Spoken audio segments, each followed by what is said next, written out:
Tough. You're laughing. Nice. I'm sorry. I'm sorry. I think you He did it. dismissed that, actually. I dismissed it. One of these days. Hello, welcome back, everybody, to the Lost Depths of Phandelver, where the depths Our are lost. band. Yeah. I hope everybody Where the had. depths are lost and the delvers are found. That's hilarious. And the peaches are squishy. And rotten. All right. Finally encountering the source of the mission they'd been hired to fulfill, the missing wizard, Trebre, nearly fatally wounded, spoke of a magical amulet that was the only thing that could possibly save him. But it lay at the end of something called the Trials of Anthisar. Gesturing to a doorway within the room, he confided that it leads to trials constructed to prove one's worth to Anthisar, and that he had been betrayed by 3 companions, one of which had already entered the trials. Trebre then drifted into critical unconsciousness, leaving our adventurers unassisted in deciphering the mysteries of the large underground structure. As Brandy examined the stone statue of a lion with ruby eyes, she carefully attempted to remove one of the jewels, and suddenly D1 Ronan and Griff were teleported into another empty room and then returned to find that Brandy had disappeared. D1 promptly replaced the ruby eye, and Brandy reappeared, unconscious with minor injuries. As the group investigated the statue, they attempted to move it, springing a trap that caused the suits of armor in the room to animate and attack.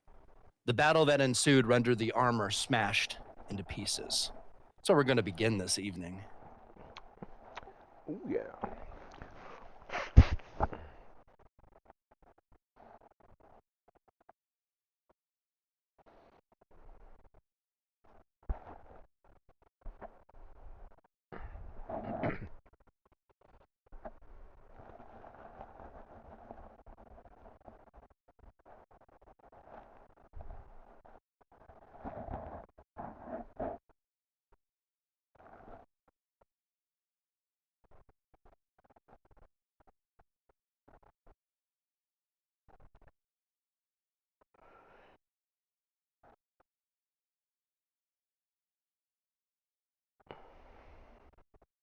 Oh. Okay, cool. I'm like, did my internet just cut out? I'm sorry, I'm just being slow. Yeah, you're good. All right. So,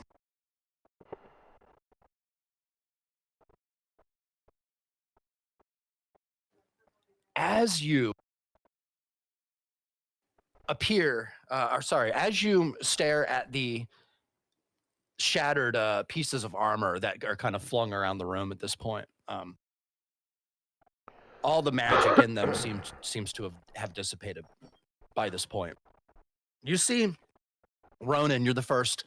After feeling immense power, Ronan, and on multiple occasions in this fight, feeling a surge of some kind of greater power, greater than yourself, surge through you and just completely annihilate two of these suits of armor, more or less single-handedly. As you walk around here, you continue to gaze. Griff, you notice Enola standing there in all of her glory, kind of Yes. glowing light blue in the room here, as well as now that you can see her, you see that there is she's allowed you to make more detailed observations. You could see more details of her face. You could see her body a little bit more, what she's made up of. She's quite beautiful, although you could tell that there is still some kind of an interface, some membrane of magic here that's kind of preventing deeper and deeper communication that you would like. I'll just say my e-girlfriend is coming to life. Nice. I've been waiting for this. Yes. That's so good. He's hotter than I dreamed. Score. You know what they say about those deer hindquarters, right? Oh, God. Lord. They're easy to kick you in the face. Oh, maybe. Brandy, as you begin to open your eyes and you look around, you see Trebre kind of laying down beside you, kind of on the carpet here, kind of curled up. You could tell that he's unconscious. And the suits of armor that you remember being here, a couple of them are now gone. There just seems to be platforms here. As you look around, Brandy, there doesn't seem to be anybody around you. Oh my. I was gonna step over those Yeah. two bits of Hello? armor. Sure. check on Grandpa? her, dude. Yeah, Ronan, do you step into her view? Okay. Yeah, you see, Yeah, I was you gonna see check on Ronan her. approach. Oh, Yeah. the guy with the See Ronan stick. approach. Thank goodness. You want to probably come down too. Sure. Yeah, you have the floor. Well, you all right? Well, I feel like I was unconscious for some time, and then, You were unconscious, but not for very long. well, that's good. Got a little fucked up. I wasn't even drinking any wine. Yeah. You were screwing around with that lion statue up at the top of the room here, and Oh, that does sound like me. it seems to be Is it trapped? Yes. Of course it's trapped. It's definitely trapped. I should have known better. Did we figure out if it could move? We tried it both ways, and I think before we got it to slide, we just sprung a trap that got us attacked by a bunch of suits of armor. Ah,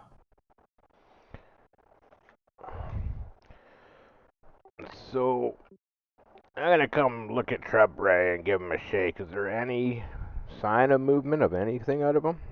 He seems just unconscious. I mean, like he could wake up at any moment. But one thing you do notice, D1, from the bottom of his feet, he is starting to fade.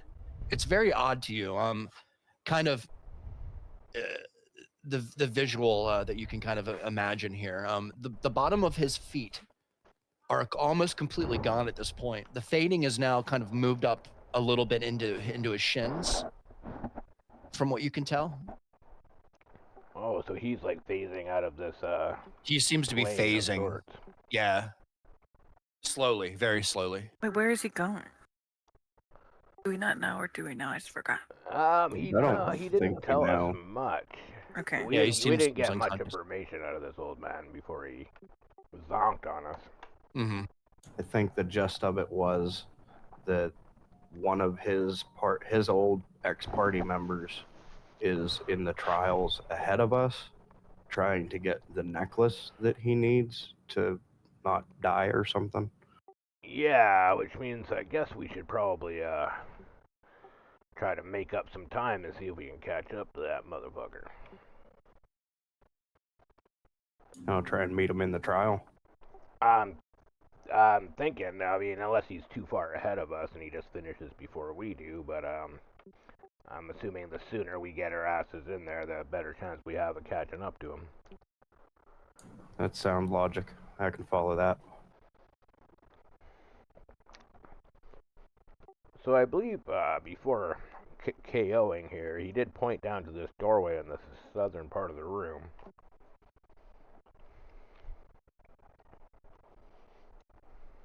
Yeah. If I remember, that sounds about right. Yeah. Okay. I don't know if Ronan, you want to give a knock on the door, or I don't know what you guys want to try here. Oh my. What's the plan? I'll approach the door. Sure. I'll stand by the other door. As you... Oh, I see. Okay.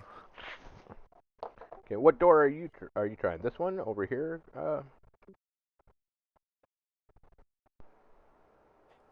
So, the door in front of you, Ronan, is giant. It's much larger than you would imagine a set of doors would be required to be. This seems different to you. This whole setup and thing, everything about this seems very odd to you. You notice there's a very large lion head, made out of it seemingly brass and stone. There are pieces of gold in there. It looks like, and you can see the lion head, Ronan, as you approach, begins to have expression. It begins to move and animate on its own, as it looks around the room, kind of with its pupilless eyes, kind of just smoothed over stone and metal. Very odd to you as it looks in your direction, Ronan. You feel, for a moment, Ronan, you feel a tenseness within your psyche. There's almost a kind of a feels like there's something in there looking around or attempting to. You hear, "Your greatest shame is what weighs you down. Shed this burden and pass." Oh, I'm gonna look at Ronan and this is some kind of riddle, I'm assuming. The old man didn't really give us much of a heads up on this one. It could be a riddle, but I'm more inclined to think that it's being literal. It wants us to tell a tale of something we're ashamed of in our past. I think so. That's the feeling that I'm getting from it. Like out loud? People can hear us? Yeah. Well, I mean, I your don't know. guys' guess is as good as mine, but like I said, the old man didn't really warn us of this part. The damn old codger. I'm gonna try something. I'm gonna touch the door, and I'm gonna think of something shameful. And if it opens or I disappear, try that. Okay. So Ronan, I do that. yeah, Ronan, you put a hand on the door. It's cold to the touch. Very heavy, thick metal of some sort, maybe steel, maybe iron, maybe a combination of both. As you get close enough to put your hand on the door, Ronan, I'd like you to go ahead and roll a perception check for me, please. Just get this party going. 12. So Ronan, you notice there are depressions. You see, at first they look like very crude kind of chisel marks on the metal, but then you notice there's text here. There's some kind of inscription written around the edge of the door, possibly. Maybe even on the front of it a little. It's very hard to understand. It looks like to be some kind of runic script that you don't recognize. I'll point that out to. Well, I'll look back at everybody and say, okay, nothing happened. So, but I think there's some writing here. Can anybody read it? Damn. I do not have the ability prepared for that this evening, unfortunately. Writing. You could you can designation 1. If you want to go up and have a better look at the inscriptions, we'll allow you to do that and go ahead and roll an investigation check. Yeah, I'll definitely come up and try to take a look here. Because you're probably the one in the party here who would know more than anyone else, I would say.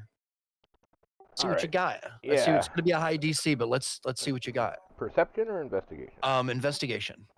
Investigation. All right. There's nothing. 19. That's a pretty good. 19's pretty damn good. That's pretty good. Designation 1. You quickly realize that this is an ancient form of Dwarvish in front of you here. Now you've seen depressions like this before. They weren't quite as elegant in their primitive carving. It's hard to actually explain. Like these look like they were like they were done quickly, but you could tell that the type of metal that this door is made out of, it would have taken extensive time to be able to do this. There is another Okay. process that happened here. This ancient dwarvish designation one with your 19, though you can't read what it says here, you get the sense, the feeling of this is kind of a warning to anyone who passes through. Okay. So I look back and say, yeah, I recognize the language kind. I don't read or speak Dwarvish at all, but a few of the places we raided back in the day had this type of writing, and I do know they were dwarven strongholds or rich old dwarves that had more than they could, more than they needed. Let's say that.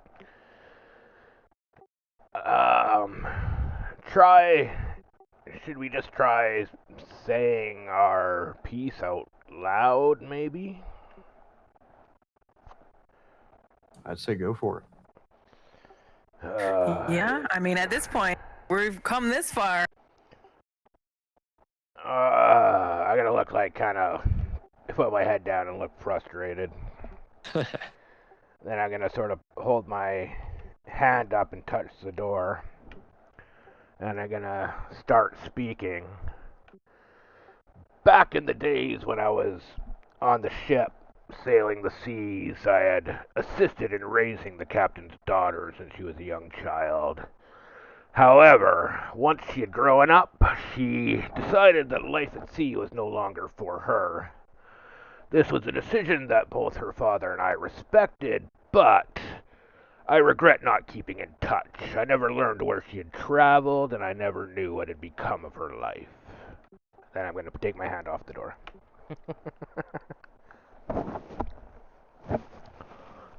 There doesn't seem to be any response, D1. Yeah, the door doesn't care about your story. I'm like, Gotta give it some juice. all right, I'm Give it going to some take tea. a step back, and I'm It going to ex- sort of wave Yeah. gesture to next. Maybe he needs all of us, I don't know. It looks at you, D1. The lion head looks at you, and kind of, you could see its eyes kind of, if it were to have brows, they deepen.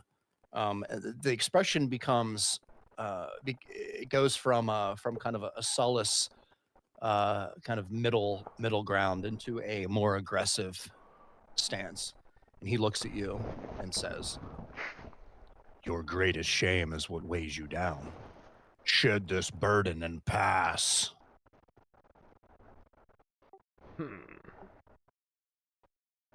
I feel I just did that, motherfucker. Well, But No, I Okay. can. since do I you have greater shames? I mean, Have there was that girl in. Anyways, no, we won't tell that story. Oh God. have you forgiven yourself for that? Maybe that's what it wants. That's a good point. That's a difficult thing to suddenly forgive something that you sort of had in the back of your mind for 3-4 years, whatever it's been now. Actually, it's been longer than that. It's probably been 10 years since she left.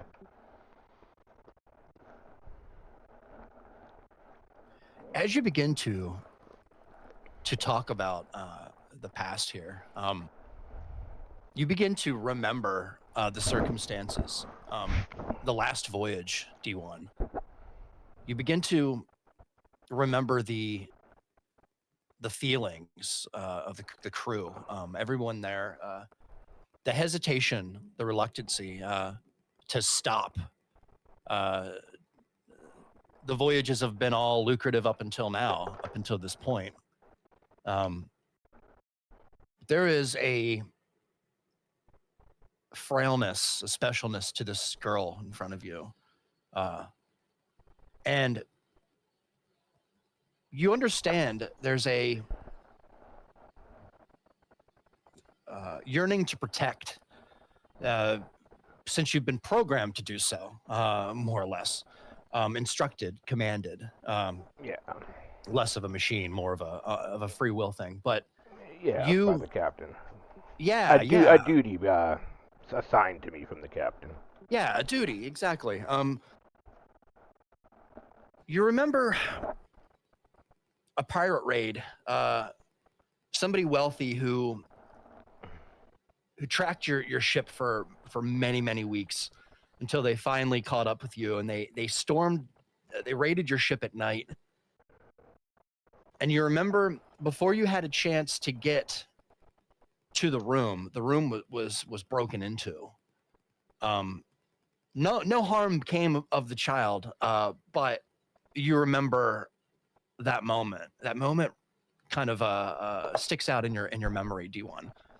You remember the feeling, the guilt, of not being there like a moment sooner to be able to just to intervene and stand in the way that this child would never ever see any kind of danger in that way.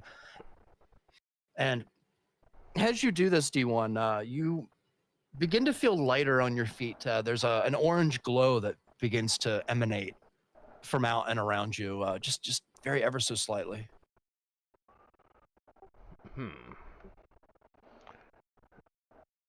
All right, I'm just gonna sort of back off a little more. Sure.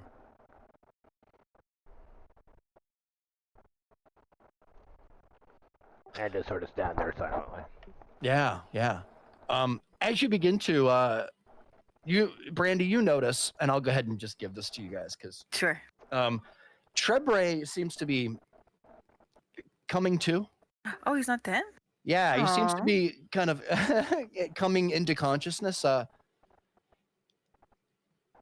ever so slightly. And as this happens, the Lionhead kind of looks over to Griff Oh, and he says, "Your greatest shame is what weighs you down. Shed this burden and pass." oh man. Is he talking about your source for hands? Those do weigh a lot. That's what I'm saying, man.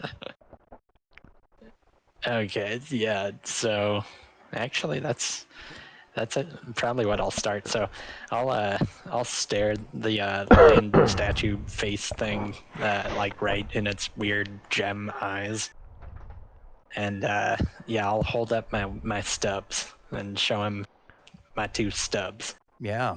and I'll say, I gave my hands for my tribe, but I should have given my life. My purpose was to die with my tribe, and now without having fulfilled that, my purpose is now meaningless. So, the shame for not having been there to defend them is what I feel every day. Oh, rip. Damn, Yeah, there it's is super a- melodramatic. Yeah, D1 will kind of look over and just like nod and like still kind of in awe of his own experience. Yeah. Griff, you feel kind of, for a moment, you feel lighter. And an orange kind of glow begins to slowly emanate from you. Ronan, you begin to see this. See, there's an orange glow lifting off of D1 and Griff at the moment, as you kind of observe their interaction with the door here. Brandy and Ronan, you have the floor. All right, well. Who's going next and who's going last? I already tried. Oh, you did? Yeah. Got nothing to be ashamed about? No. Mm-hmm. Mm-hmm. Well, I got probably too many things. I'll say it to the door, I guess. Yeah. Go up, touch the door and Okay. tell it I have no shame to relieve myself of. So, Ronan, Kill ya. there is a moment where you feel relieved, and then it's short-lived. The lion head seems to shift ever so slowly and look at you. Its head turns, cocks just a bit, and you begin to feel a burning feeling, kind of deep in the pit of your stomach. You hear in your head, screaming. There are people running from maybe a village that's burning, possibly. There's cattle that seem to be running in all directions. There is a large mass in the town here, Ronan. The mass seems to be an oddity, a mutation, something. It seems to have body parts that aren't right. Its left arm seems shorter than it should be. It has a kind of a snake's body, along with multiple arms. It's hideous, and as you observe it, it begins to turn around and look in your direction. And as it does, Ronan, you hear a voice that says, "What is your command?" Not ominous at all. I'm gonna think to myself, open. There's a confusion. Confusion washes over the face of this monster in front of you. It seems. It doesn't seem in any way that it means you harm. It almost looks to you as being some kind of a general or commander, and it's looking for orders. The door? No, did I not describe this right? So you are That big mass? You are seeing in your brain at the moment. You're seeing a vision, yeah, of a town kind of on fire. Okay. Yeah, there's people running in all that directions. Thing's looking at me for orders. It's looking at you. Yeah. I probably explained that wrong. I'm sorry. Pillage? Pillage. Is that what you say? Yeah. It turns around and begins to just run in a random direction. You can see it's much larger than the cottage it stands next to. It smashes the door in with two of its hands. You see a man and a woman climbing out the side of the building through a window as this creature goes in through the front door, and you hear the sounds of smashing and such. As it begins to exit the cottage, you see in its arms and hands it's just full of cloth and valuables and food and anything that could possibly be pillaged from the cottage itself, as it runs out back in your direction. The vision ceases, Ronan, and the lion head looks in your direction. There is a hesitation, but you feel no different. There's a reluctance. There's a hesitation to dive any deeper, as the lion head kind of switches back into its spot. You feel, Ronan, just for one moment here, and this is really outside the box, but you feel the parathis in your pocket begin to warm up just for a moment, really, really hot. And then the lion head itself begins to almost ignore you as it turns its head to Brandy. Ronan, you begin to emanate an orange glow. Yeah. All right, Brandy. Okay. As you begin to walk forward towards the door here, you see Trebre starting to stir Oh. a little. It starts to just turn ever so slightly. Are you okay, old man? What's happening? He seems to be mumbling to himself, some kind of incoherent language. All right. Well, that's not very helpful. Yeah, he's been about useless since we got here. God Yeah, dang pretty it. much. Trebre Pretty much. ruined our whole week, man. All right. Well, does this mean I should go to the door and tell my crimes, my shames? The lion head It looks is time. in your direction, Brandy. Oh no. As it as it kind of makes eye contact with you, you feel kind of a fear begins to build in the pit of your stomach as you hear the voice. Your greatest shame is what weighs you down. Shed this burden and pass. All right, well, Lionhead, you could look back at my past, pick a page, and there'd probably be something bad on it. So, we'll go back to the big one, maybe. You know, the big one. If you all, maybe you figure it out. I used to be a little bit of a thief, you know. Used to take some things here and there. Well, the one time I took something I shouldn't, and it got someone that I cared about, well.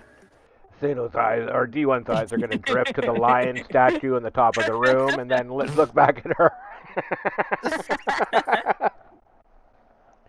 Well, the truth is, I got a loved one.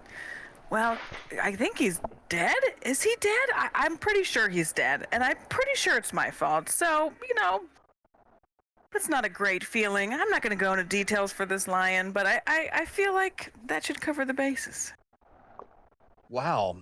So the lion head, after gazing intently at you, Brandy, and like making eye contact and fixed on you, there's a feeling of lightness just for a moment on your feet as an orange glow begins to emanate from you. At this moment, you hear the last words being mumbled by a wounded Trebre beside the kind of the rubble here. And as that happens, there's a kind of a shimmery sound and then a pop. All of you feel more confident and stronger.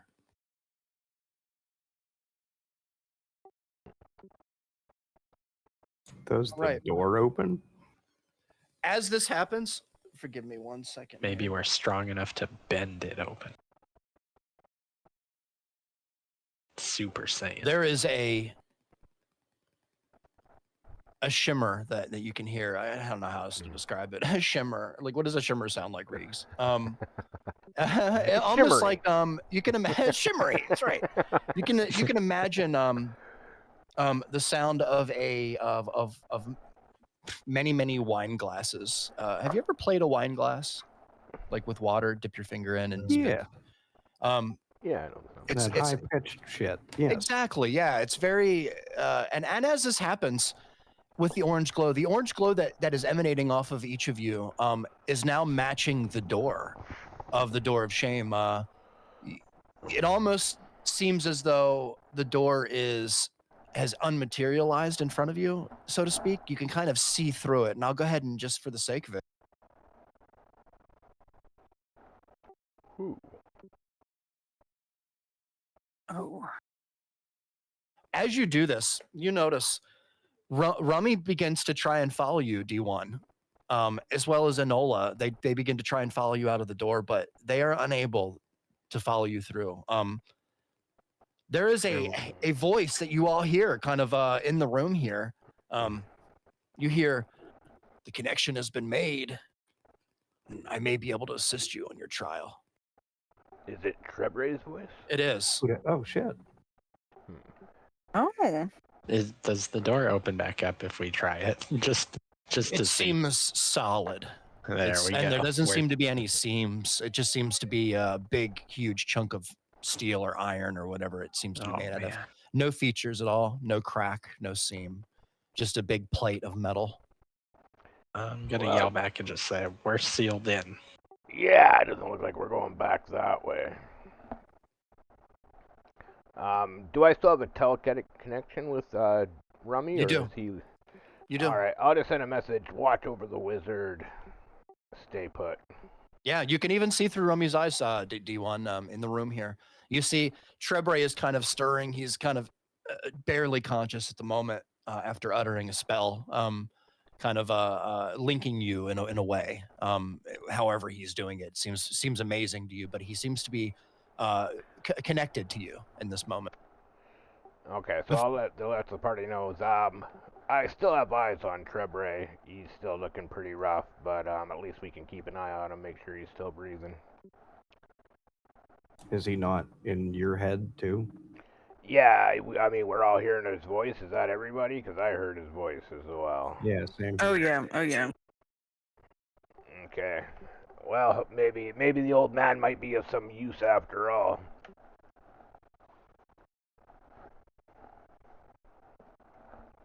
And I'm gonna look ahead and say, well, there's a spiderweb covered staircase. What do you guys think? Kind of looks like our only option. So Yeah. onward, forward. So in front of you, there is it opens up into a giant room here. There are torches on the wall. The room is lit to you, correct?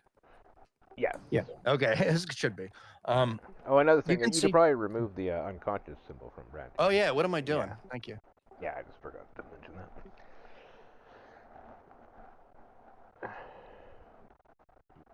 Nice, thank you. I wish there was a way to like give somebody assist. Roll20, if you're listening, it'd be really cool to have a player that I can just give assist to There you go. for stuff like that. Just be like, Yeah. "Hey, you remove that thing. It'd be helpful. That'd be cool. Anyway, all right. As you begin to you walk through, you see in front of you there are two lions kind of carved with a human with the head of a human. They're kind of on each side of the staircase here that leads down into the darkness. It's covered in cobwebs and spiders. The whole area here has a kind of a mildew kind of damp smell. As you kind of walk in here, you notice first right away.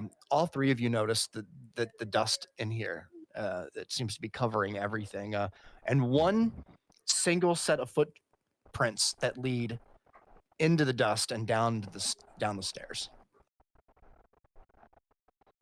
as if somebody had been here recently, but no other person aside from that, not in a long time. All right. Well, The footprints go all the way down. Can we see all the way down the stairs from here? You Or cannot. It's Can dark. I kind of creep up to the edge here and try and peek Sure. down? Yeah, please. Cool. yeah, Sato Yeah. kind of close with him as well. What you see is probably about 10 or 11 stairs before the darkness completely takes over. And the footsteps pretty much go all the way down. Like, Yeah, that you can see they begin in the door here. They go over the carpet, which has dust on it as well, and then you can see the last footstep that you can visibly see is only half, but it's going in the direction down the stairs. So you can see they probably stepped onto the stairs here. does my dark vision let me see any further? It lets you see about 11 or 12 stairs down, Griff. Then you notice it's just darkness. There's no tint, there's no hue to the light. All of the light that you're able to pull in, with your dark vision and really accentuate Right. the things around the room and make them pop. That doesn't seem to happen with the stairs here. Everything else seems very detailed to you. You can see the details on the toes of the lion, if you look close enough. But then if Right. you look at the stairs down the passage here, it seems very, very dark.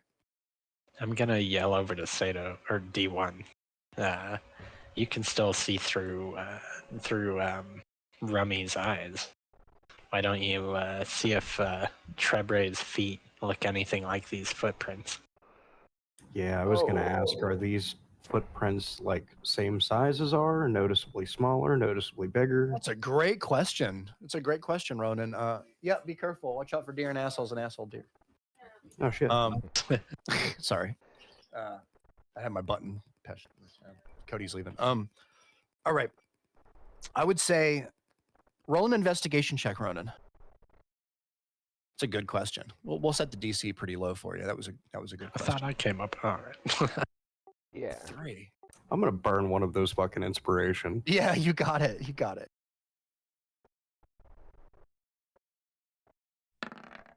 Not That's much better. Wow. That's all right. That's better. You burned an inspiration on it, Ronan. So you see, it's a smaller footprint, probably a halfling. Okay. It's very likely that this is the footprint of Quanaxis, That's the dude's name. otherwise known as the Betrayer, according to Trebre. Okay. So if There was I somebody else- use sorry? Rummy to look at close look at Trebre's feet, they don't match. Well, you can't actually see his feet right now because they're faded. They're faded away. Phasing, gotcha. They're about halfway up his shin. Is phased. Yeah. Well, somebody's been down here. I'm gonna look at Griff and say I can't tell if it was Trebray or not. Okay. All right. Well, What's the call? Start only walking one down way the to go, stairs. we might as well go.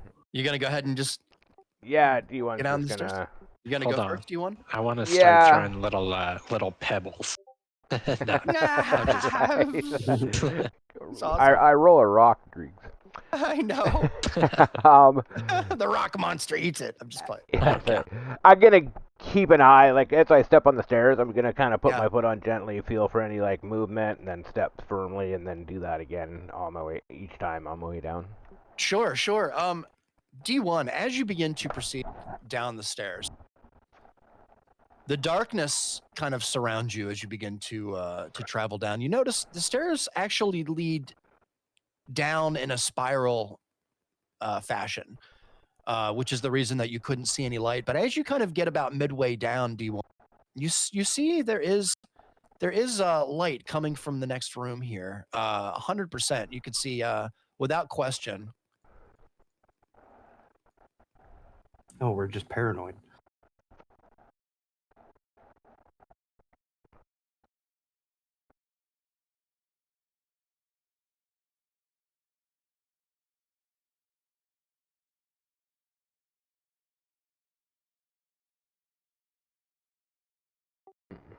As you find your way to the bottom of the staircase, the four of you notice immediately the torches in the room. They all light up all around you almost magically, as well as the braziers kind of that line the door.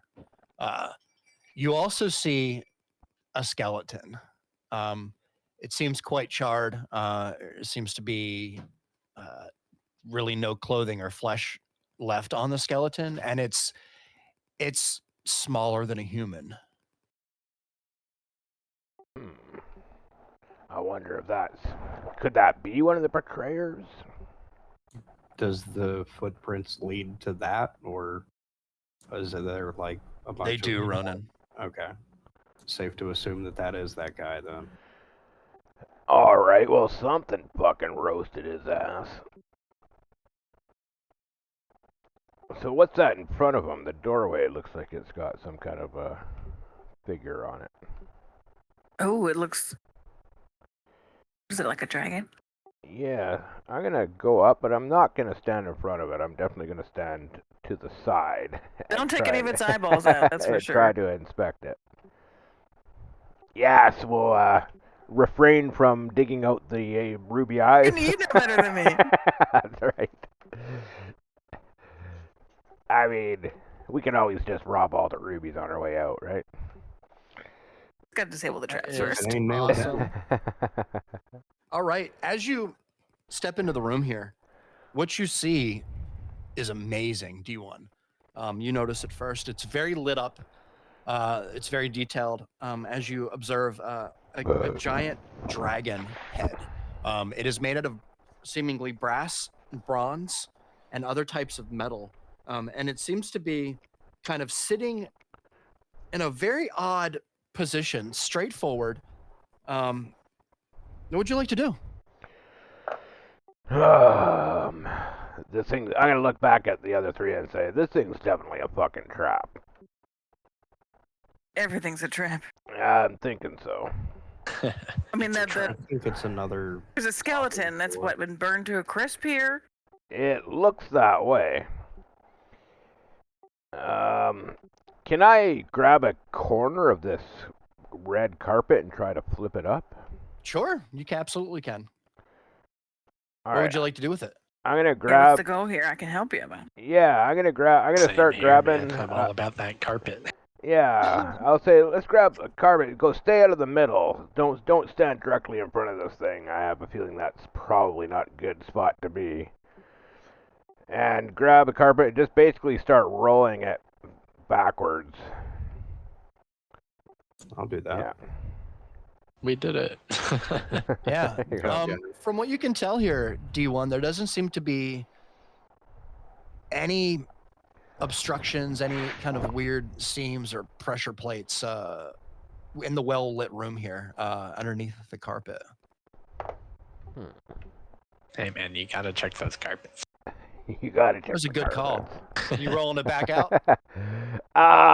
No, we'll leave it rolled up for now. Sure. Those damn Persians, you know. I mean, it did really tie the room together. Though. Amazing.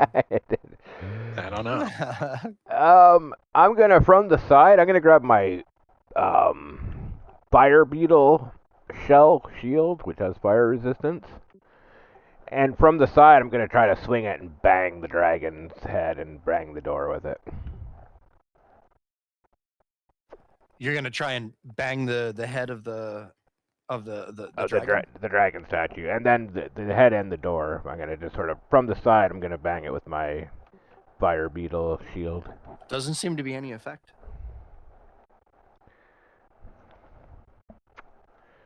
I'll go stand in front of the door.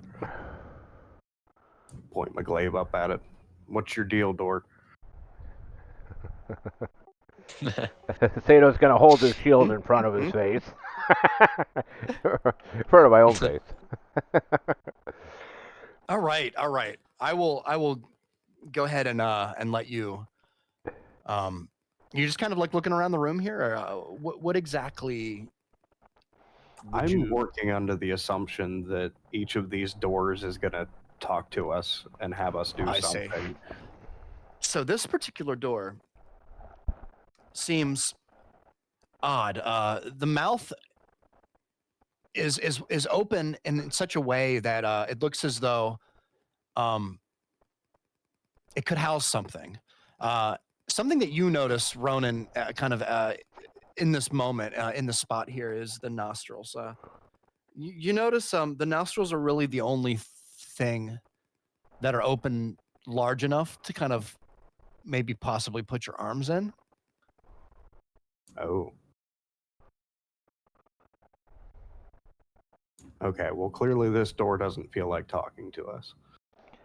It doesn't. But I seem think to. we're supposed to place something in it. In its what? Maybe in the nostrils? You thinking we gotta stick something up its frickin' nose? Is that what we're thinking? Oh no. COVID test, Can I look down the nostrils, like see what's in there? You can. Yeah, it's pretty dark.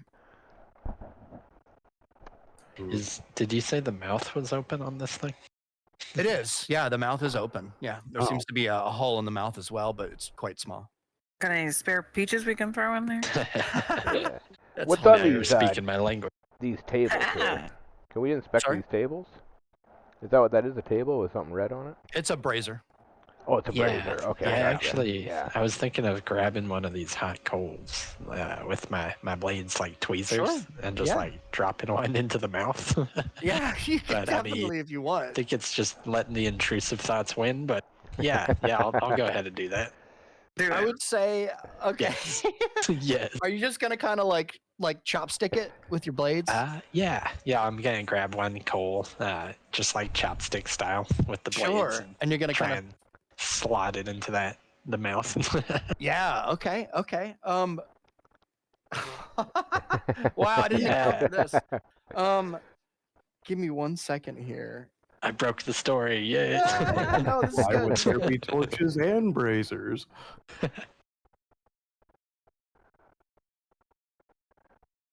I mean, it is a dragon head, right? Maybe it'll Yeah, I'm fucking smelling what you're stepping in. spit it out, or oh god. All right. Alright. Um.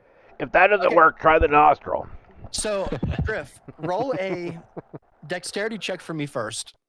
See if you can Okay. fish out this. If you can do this properly. You also normally would have the use of Enola's hands as well, but in this place, Griff, unfortunately, No hands. without Enola. Oh, So roll a dex check for me, Griff. Oh, 7. fuck. So you begin to fish like the hot coal, like out of the brazier, and just before you get it to the mouth, it falls onto the floor. Can I reroll, reattempt? Yeah, You can, but I'll it'll walk take a little over. time. Take a little time. What's I'll up? put Yeah, screw it. I'll put Sorry? my hand on his shoulder and give him guidance and say, "Try the nostril." Try the nostril. What are we doing with the nostril? Shoving a coal up there. Oh, you're shoving a coal in the nostril. Let's do it. Let's do it. Oh, shit. And then roll a 15. d4 on top of that. 15. Yeah, roll a d4 Oh, man. for Okay. guidance. There we are. Oh, That's 18. That's really good. 18. Griff, as you begin to get close to the nostril hole here with the ember, join me in the whisper room just for a moment. Oh, God. Oh That God. really worked. There you go. This, Oh, this man, thing wants party to room. snort something.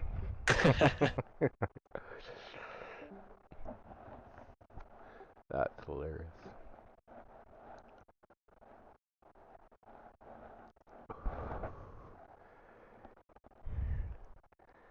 If he starts making ominous rolls down there, we know something's up.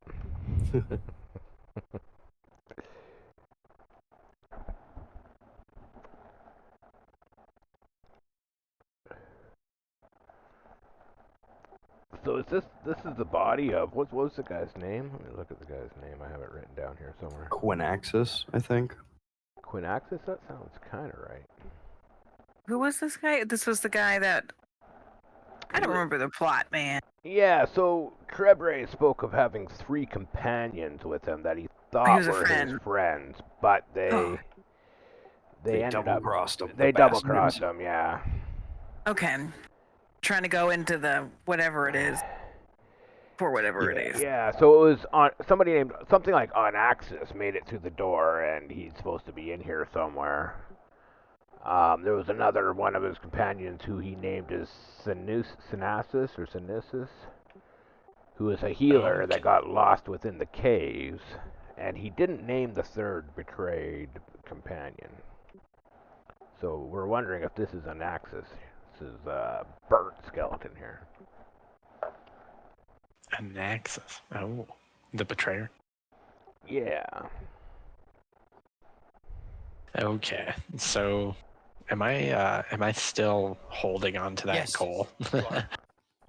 So we You haven't. just Okay, observed what you did. Yeah. right. Okay, so I'm gonna go ahead and just place the coal back into the brazier and say, on second thought, I don't think this dragon head is meant for coals, or Okay. coals are meant for this dragon head. Yeah, I'll have to say, you're trying to get it to snort coal. It might be a long shot. We definitely should check out the nose in it, though, a little bit closer. All right. How do Someone we do else that? get in there. Yeah, how do we do that without standing in front of it? Well, I have a shield of fire resistance, so I'm gonna hold my shield up with one hand. Okay. Yeah. Yeah. So tell me what you're doing here. I'm gonna hold my shield up with one hand, like over its mouth, like Yeah. literally directly in front of its mouth, and I'm gonna grab my can thunder walk gauntlet over. hand, and I'll gesture to Griffin. I'm like, stick one of your swords up this side. I'll stick my thunder gauntlet up this side, and we'll see what we feel in there. Yep. If we end up Yeah. holding hands, well, so be it. Well, Then he blade to hand. Yeah, if we end up blade to hand, he sniffed way too much coal. Okay, so D1, you are putting your arm, Up its nostril. okay, and the shield you are putting down by its mouth, Yeah, it's blocking its mouth with the kind of shield. up against your legs. And Yeah. Griff, you are putting your blade into. Yeah, I'll put my blade into this nostril on my side and just kind of poke around, and try and feel where it bottoms out. Yeah, so you can. What? No, you don't have to. It's late. I'll make something. I'll eat after the game. Sorry. You're good, man. All good. No, so Griff, unfortunately, and I hate this, but unfortunately, Griff, as you begin to push your blade down up into the nostril, you feel there are some things back there that are kind of maybe a mechanism of sorts. But Right? unfortunately, with your blade, there doesn't seem to be much that you can do in this situation. I'm gonna You need some shout grabbers. over. Yeah, Ronan, we need your human appendages, your squishy sausages. That's awesome. God damn. I'll wave to Brandy to like try and. I'm gonna point over like to the wall. Get out of the cone. Mm-hmm. But yeah, I'll reach Okay. down in there and pull whatever needs pulled. I guess. All right. Observing the ornate dragon's head sculpted out of the brass that covers this vault door, you guys, it occurs that the only way to access the locking mechanism is to place your hands inside the gaping nostrils of the decorated dragon itself. As you take out your tools and steadily insert your wrists into the nostrils of the dragon, you can hear and feel the cuffing of manacles lock around your wrists. Oh, nice. I would like Oh, everybody to God. roll initiative, please. Oh, damn. So it begins. So it begins. Initiative. Holy shit. What happened Wow. there? Yeah, dude. Congrats. Oh, nice. So I roll like 6 or under or 20, one or the other. Fuck.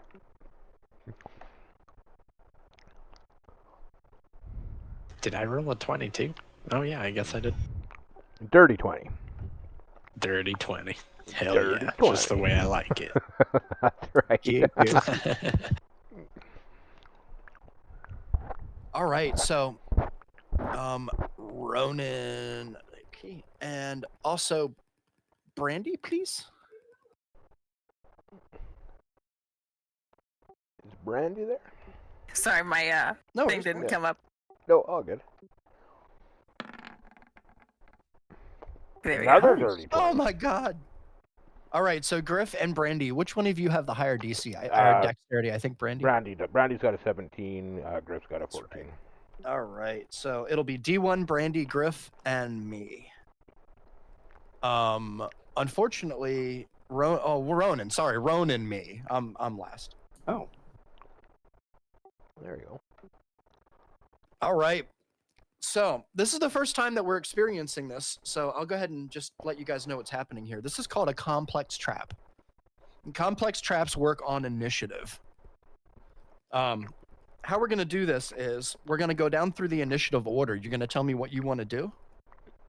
That'll be your turn. So this is a little different Sure. than combat. So we'll go through it little by little here until everybody understands it. But this is basically the very first moment in our game of real death. This is a really possible. So no pressure, but have fun with it. But just know that this could kill you. Oh, well, that's good to know. Hooray! Okay. So first, I would like to hand the floor to D1 here. D1, you have one arm. This is a really interesting way to do it, by the way, guys. This is like two people. So you have which arm is actually in the nostril?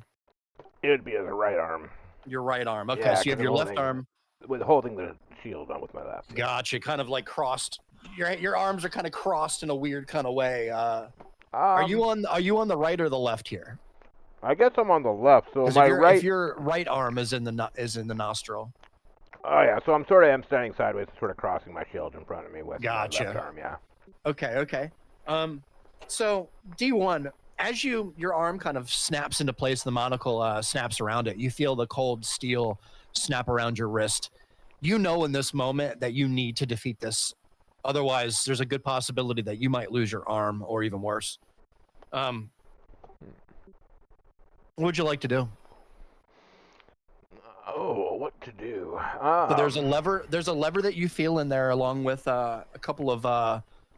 It seems like to the pins in this are quite simple, from what you can tell. Okay, so pulling on the pins would be environmental, or would be my action? Well, that would be your choice, yeah. I just mean, if I pull on the pins, can I still have an action if it doesn't work? Well, you have a lockpick already in there.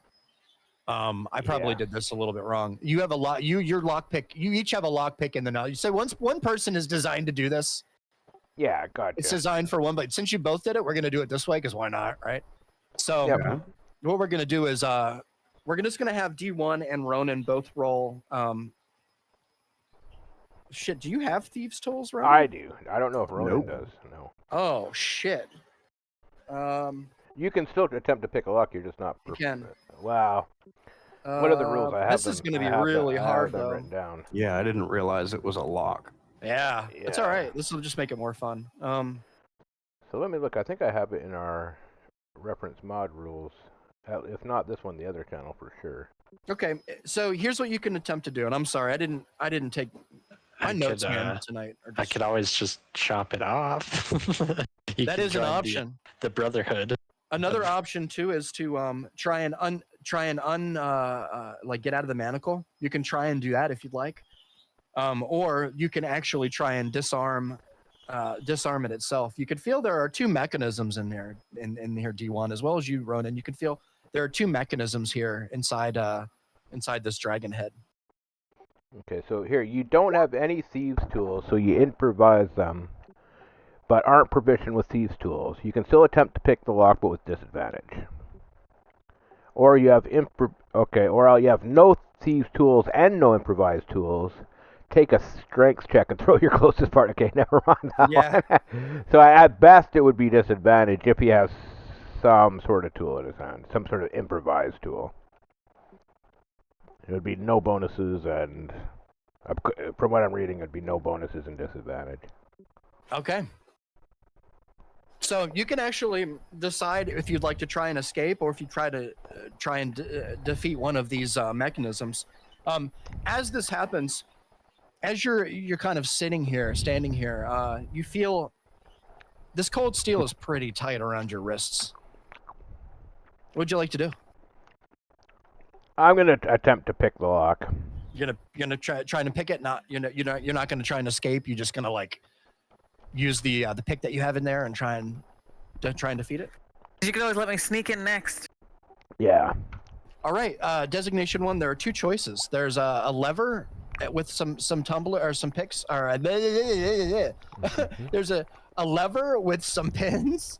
And then there's another little similar lock to the right. There's basically two options, option A and option B. Which option would you like to take? We'll go for option A. All right, option A. Roll me a sleight of hand check, please. I'm sorry. I'm reading out of a book here. This is one of the first traps I'm actually using. I need you to roll a. Sorry about that. Thieves' tools? Roll a thieves' tools. Yeah, check. I'm sorry, man. Okay. This one's a little weird. Oh my god, are you kidding me right now? 2 in a row. You freeze me. All right. What the fuck? So as you do this, wow, you lucky. That's brutal, actually. That's so good. That's so good. All right, D1, as you begin to kind of feel around, you notice this particular set of pins. It seems quite amateur, right? According to like what you've been through, it doesn't seem very hard to you at all. And as you begin to do this, part of the floor panel below you, to your left, slides just ever so slightly as a kind of a gear begins to spin. You can hear it. There seems to be two little canisters of green liquid that seem to be just under the left part of the door here that you can see in a compartment. At the same time, another compartment opens on the other underneath the other foot, and that one seems to have some kind of like orangish reddish liquid kind of in canisters, like very, very nice glass, thick glass canisters with like metal bands wrapped around it. They seem to have some kind of tubes that kind of run up into the dragon head itself. Ooh, so the green liquid was coming from where? So you have a green liquid that's running into the dragon head from the left, and you have red liquid that's running into the dragon head from the right, from where Ronan is. So you have two. So I'm thinking green go, red stop is my first thought, even though Well, that seems to be liquid of some sort in each of them. yeah, from those traffic lights out on the open sea, right? Mm. Yeah, seriously. My God. All right. That was fantastic. That was really yeah. good. Okay, so, So- I'll look at Ronan and say, I don't know, man. What do you think? Green good, red bad? I don't know, really. Cut them both. Cut them both. Cut them both. There you go. Only one way to find out. So I'm thinking it goes to. Is that it for my turn? That is for your turn. Yes, yes. That was well done though. The natural 20. Yeah. So you can see the green and the red now. Brandy, from your past, and I can even give this to you. As a matter of fact, go ahead and roll a history check just for funds. Sure. We're gonna do it anyway, but I want to see how much detail we'll give you. Because you are kind of close. You're observing here. Look at that. Fucking hell. Good God, I wanted to man. know. Another natty 20. Wow. All right, Brandy. Whisper room me. Okay, that's good. Fucking hell. Oh wait, don't they say fucking? It's like fucking.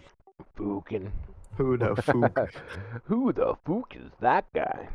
For the Conor McGregor fans. Oh hell yeah. I like his fucking arm wavy.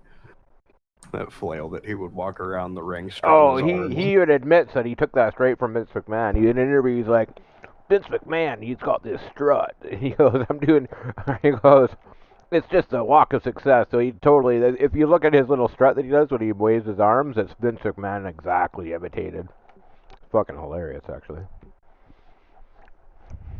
Fucking hell. Fucking hell. Yeah, Fucking the hell. new season of The Ultimate Fighter has got him on it. Just started like a couple days ago. Damn, that's pretty cool. Him against Michael Chandler. Yeah, Funny. I can't say I know any of these names too well. Yeah, Conor McGregor's a bastard. So I've only seen the highlight on YouTube, so I haven't watched the show yet. But apparently when they... Or I'll tell you guys about it later. We got you revved up. Yeah, good old UFC. Gregged up. Fuck yeah. I'm ready for Mick some more Gregged UFC, up. for sure. I watched that Rose stuff. My God, she's so good. Here we Rose go. Namajunas is Dude, insane, isn't she? She is like a whole other level. Like her focus, and like Yeah. she sees the future. Her footwork's Like, so good. The way she it's moves in and out so is good. insane, yeah. God, it's so good. And she's like tight. And I don't mean any disrespect by this in any way, but she's so little, but she's such an assassin, man. Yeah. Yeah, God. it's crazy. Anyway, got me on Yeah. a little. Doug I love Rose. UFC. I can't help it. It's your fault. I got you all Mick You Gregged got up. me Oh, so. I'll get you guys all hooked if you start watching. Trust me, it's got once you get me. into it. Yeah. Anyway, all right. Yeah. Brandy, you have the floor. I'm sorry. No, we're good. All right, so I have heard of this trap before. I won't tell you how. You don't need to know about that. It's called the You're Dragon Maul. teasing days. And what we need to do is disable both of those vials. The green one is acid, the red one is like fuel. So we don't want either one of those vials to touch our bodies, so we need to get them out of there somehow. Or disable That's them in good to some way. know. Okay, so where do we see these vials? Like some are in the floor, and the other ones are above his head. No, so there's one set, and I probably didn't explain this very well. There's one set kind of below the left rim of the door, and then there's another set up below the right rim of the door. It's kind of the tile itself kind of slid aside so that you can observe that there are, and this is because you're natural 20. Yeah. You hit something in there. Double natural 20s. Me Yeah, and both of you, yeah. yeah. Like D1, you're natural 20. You hit something in there that caused those to slide apart so that they would be revealed. Now that they're revealed, you can actually get to them. Okay, so now we can potentially disarm them. Right. Okay. Okay. So I'll say at this moment, since and we kind of let Brandy, is there anything else that you'd like to do kind of in the moment here? Well, I mean, am I able to go over and Yes. Yeah, she let's still has see. her action. Mhm. yeah, let's see if I can go over and I don't know. I would want to use some kind of tool to maybe see if I can't remove one of the vials. Sure. And I would even say, roll an investigation check for me, Brandy.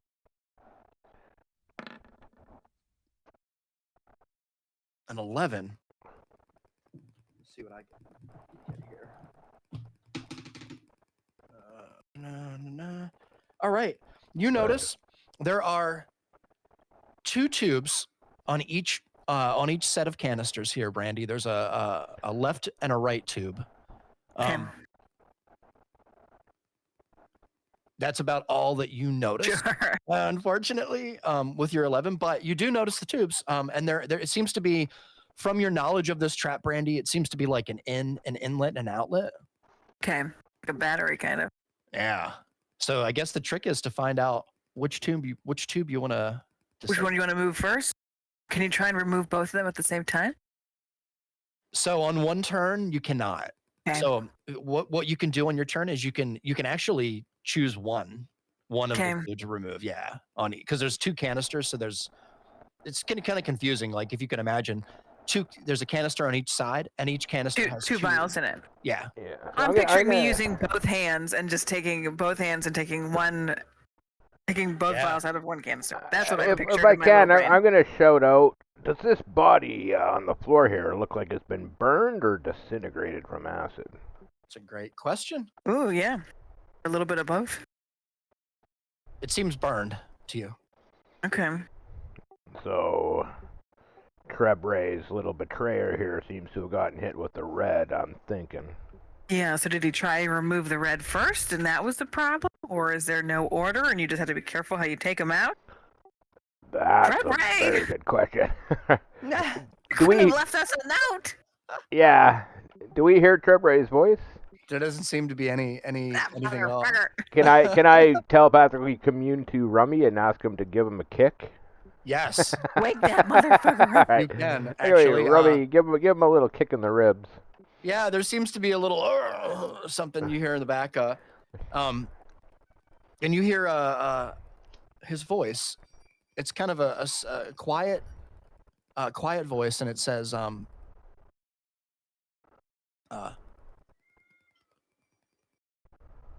Dragon's Maw is the first test."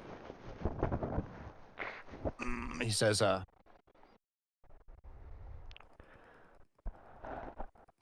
"Unnatural to a dragon.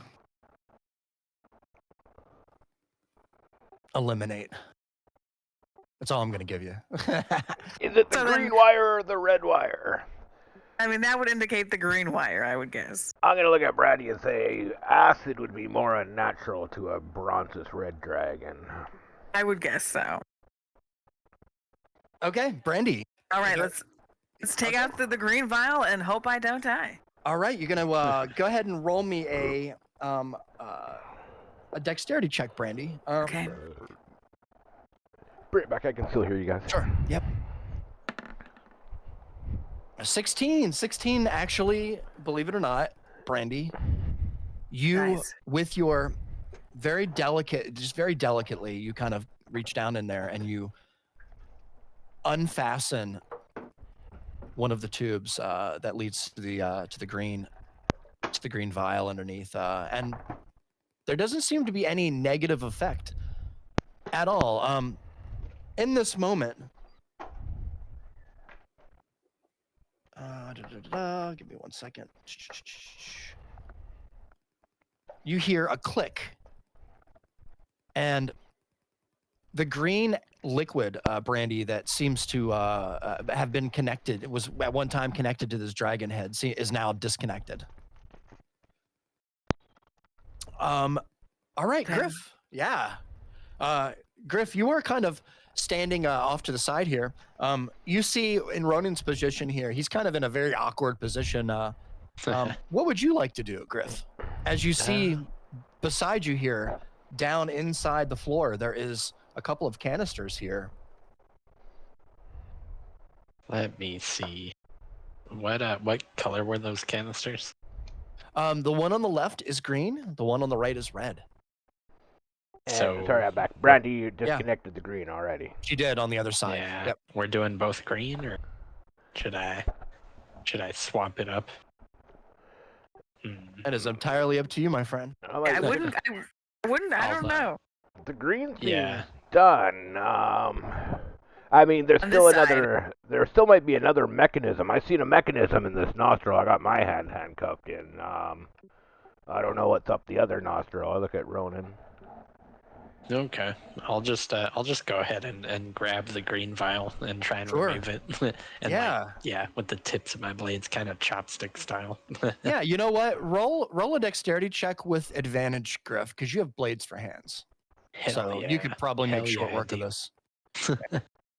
Advantage. Somebody's going, why wouldn't he do it with disadvantage since he has blades for hands? 'Cause it's like a tube. Look at that. Thank God for the advantage. Yeah, how about it? Wow. Natural one. Yeah. Jeez, that would have been Jeez. a nightmare, huh? That would have been Holy bad. crap, dude. Yeah, thank you. Who fell in the fire? I So need my Griff, water wings. yeah, Griff, as you begin to kind of fish around here, you notice there is a tube here that runs from the green vial, and you disconnect it. There's a click. Oh, okay. Like, All right. Was the click coming from, Inside the door. Inside the door. Yeah, you can feel like kind of where you're at, Ronan. You could feel kind of through the metal of the door. It kind of vibrates into your hand. You can feel like a clunk sound. Okay, Ronan, you are up. All right. You So are- during all of that, nothing Yeah. in my grip changed.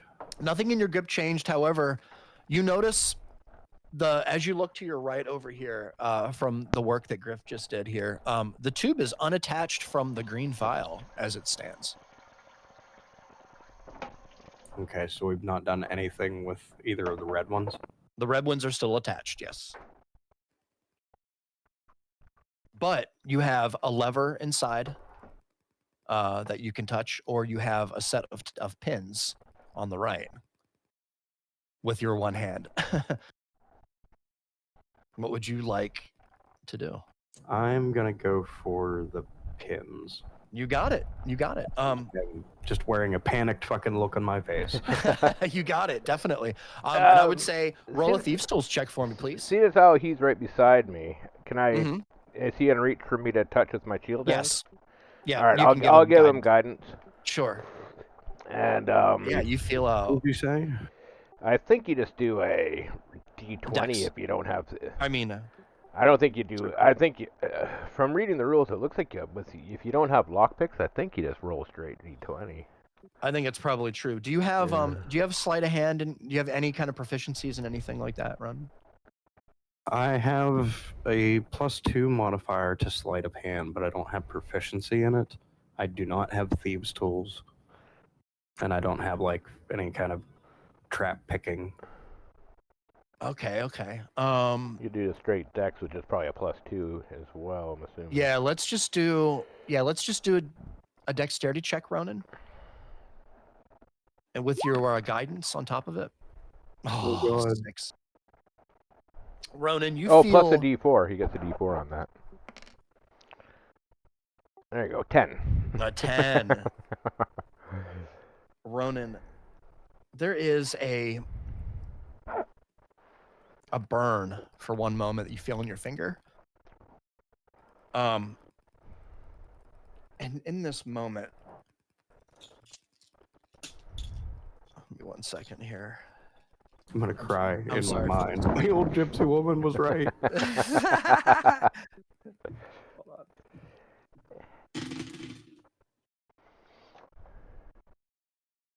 Ronan, as you hear kind of a low rumbly sound kind of start to build, there is a blast of heat. It comes from the mouth of the dragon. It seems to be fire, and it blasts out about 10 feet in a 10-foot cone in front of it, missing Brandy and Griff, barely missing them. Hmm. Designation 1 and Ronan, Normally, you would be able to do a dexterity save in this moment to try and jump out of the way. But seeing as your hands are locked inside of the dragon's nostrils, D1, you have your shield kind of in front of the fire here. So it takes the initial blast of the fire is absorbed by the shield.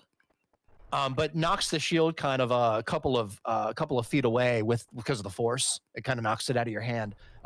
But it halves the damage of the fire for both of you. I'll say we'll go ahead and do that for the sake of it.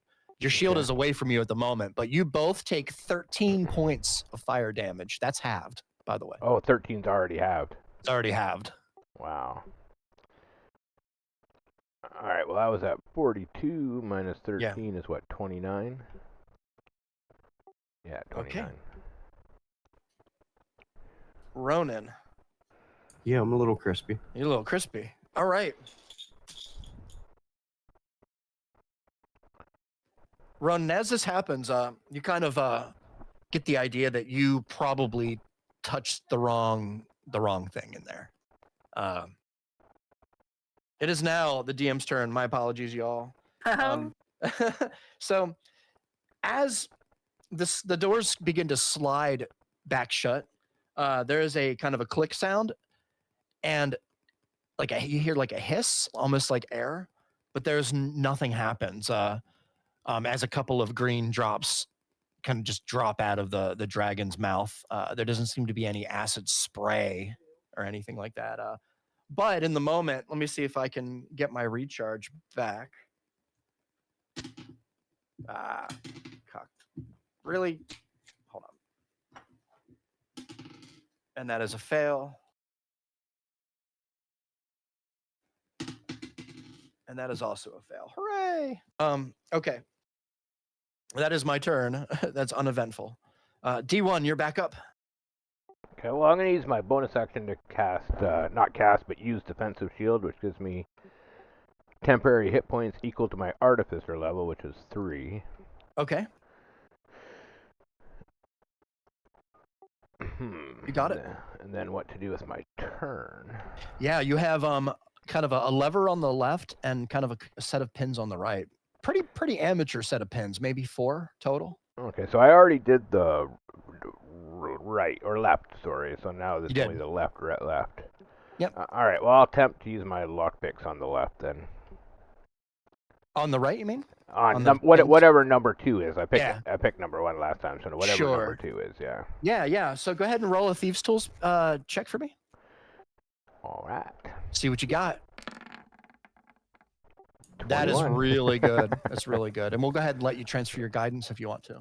Yeah, I definitely would touch myself. Yep. So as this happens, D1, you hear a click, click, click, and the medical is released from your wrist. You're able to pull your wrist back out. There is satisfaction you feel as this happens. Ronan, you see this happen too, and gives you a little bit of hope that you're not going to die here or lose your hand. Ooh, nice. Yeah, you're free, D1. Brandy, you are up. All right. Can I walk back and pick up my shield as the last action? You can, yeah. Okay, I'll pick up my shield and then I'll... And that's all you can do. Okay. I know what you're going to do. I was going to hold it back in front of the mouth, but wherever I pick it up, I'll sort of hold it however best I can then. Yeah, sure. Yeah. All right. Got you, man. Yeah, Well, Brandy. So what vials are left still? The red in each. Oh. Yeah. I was afraid that's what I thought had happened. Okay. Well, listen, what if I just took a nap? So, what if I just laid down and let you guys figure it out? Ratty just finds a comfortable spot in the spider web. Caught me off guard. What? What's up? You wake up and there's 3 skeletons. It's right. What'd you do? My buddy's okay. So, I mean, in theory, what he said was, to get the one. And then do I go for the other red vial? Yeah, let's just try and take out both of these red vials, maybe at the same time. Yeah, we could try them. Alrighty. I'll because this Yeah, you can do that if you wherever want. it is over Yeah. here. I'm assuming. Yes. Yep. Okay, well, I'll try and take out my red vial gently and safely. Okay, you Same. got it. You got it. Roll Just time it up. You got it. Yeah, roll a dexterity check. I think it's dexterity is what we did last time. Yeah. So, yeah, dexterity. Roll a dexterity check. Griff with advantage. Yeah, I was about to ask. Oh my God. Jesus. So yeah, let me just double check. I don't get any bonuses. What is with me tonight? I have this huge desk, and I keep rolling it right off the desk. Oh, There's that. Murphy's Law, man. that. You're Murphing it.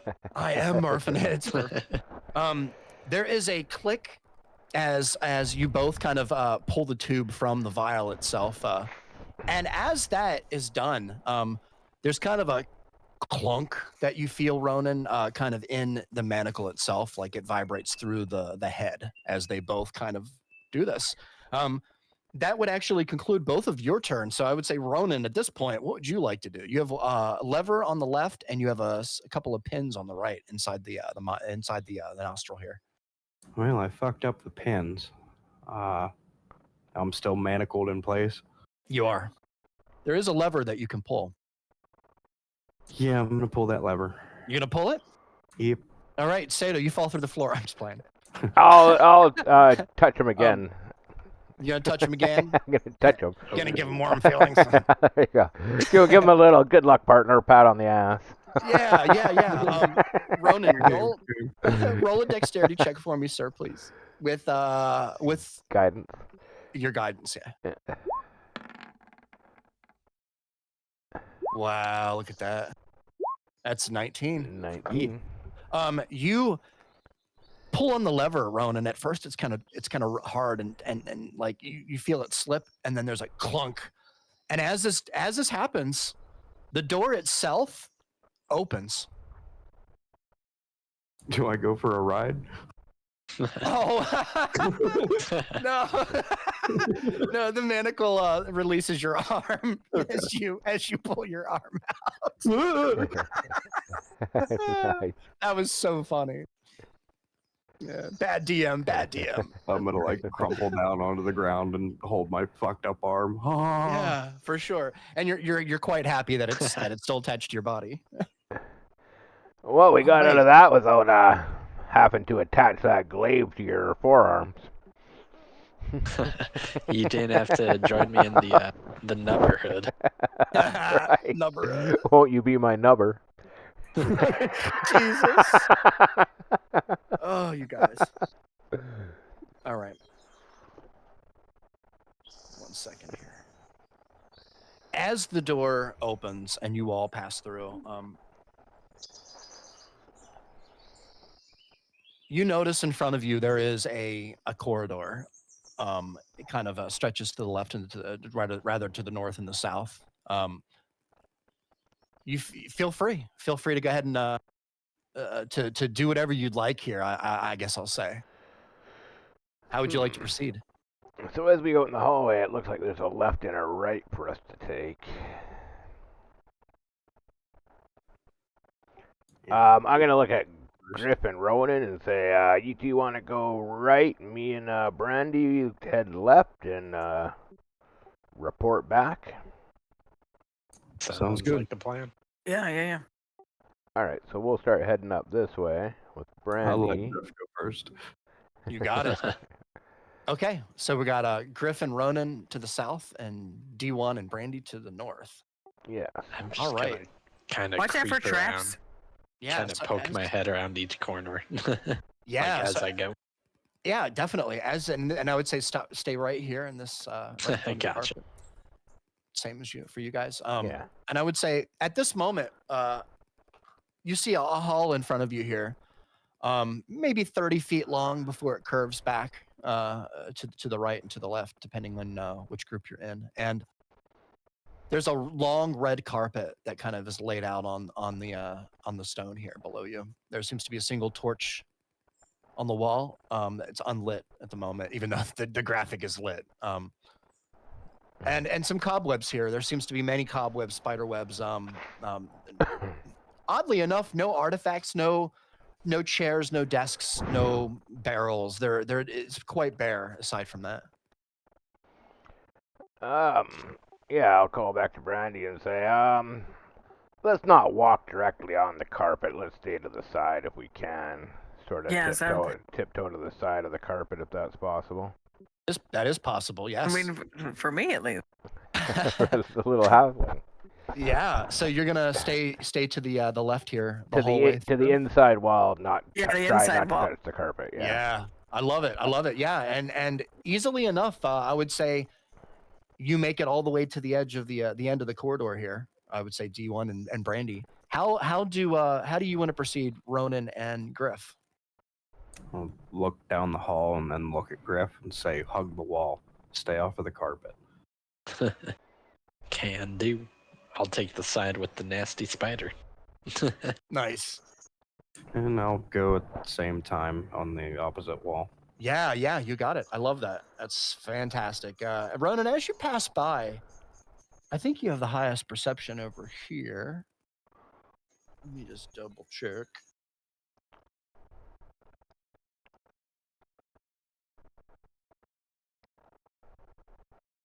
One second.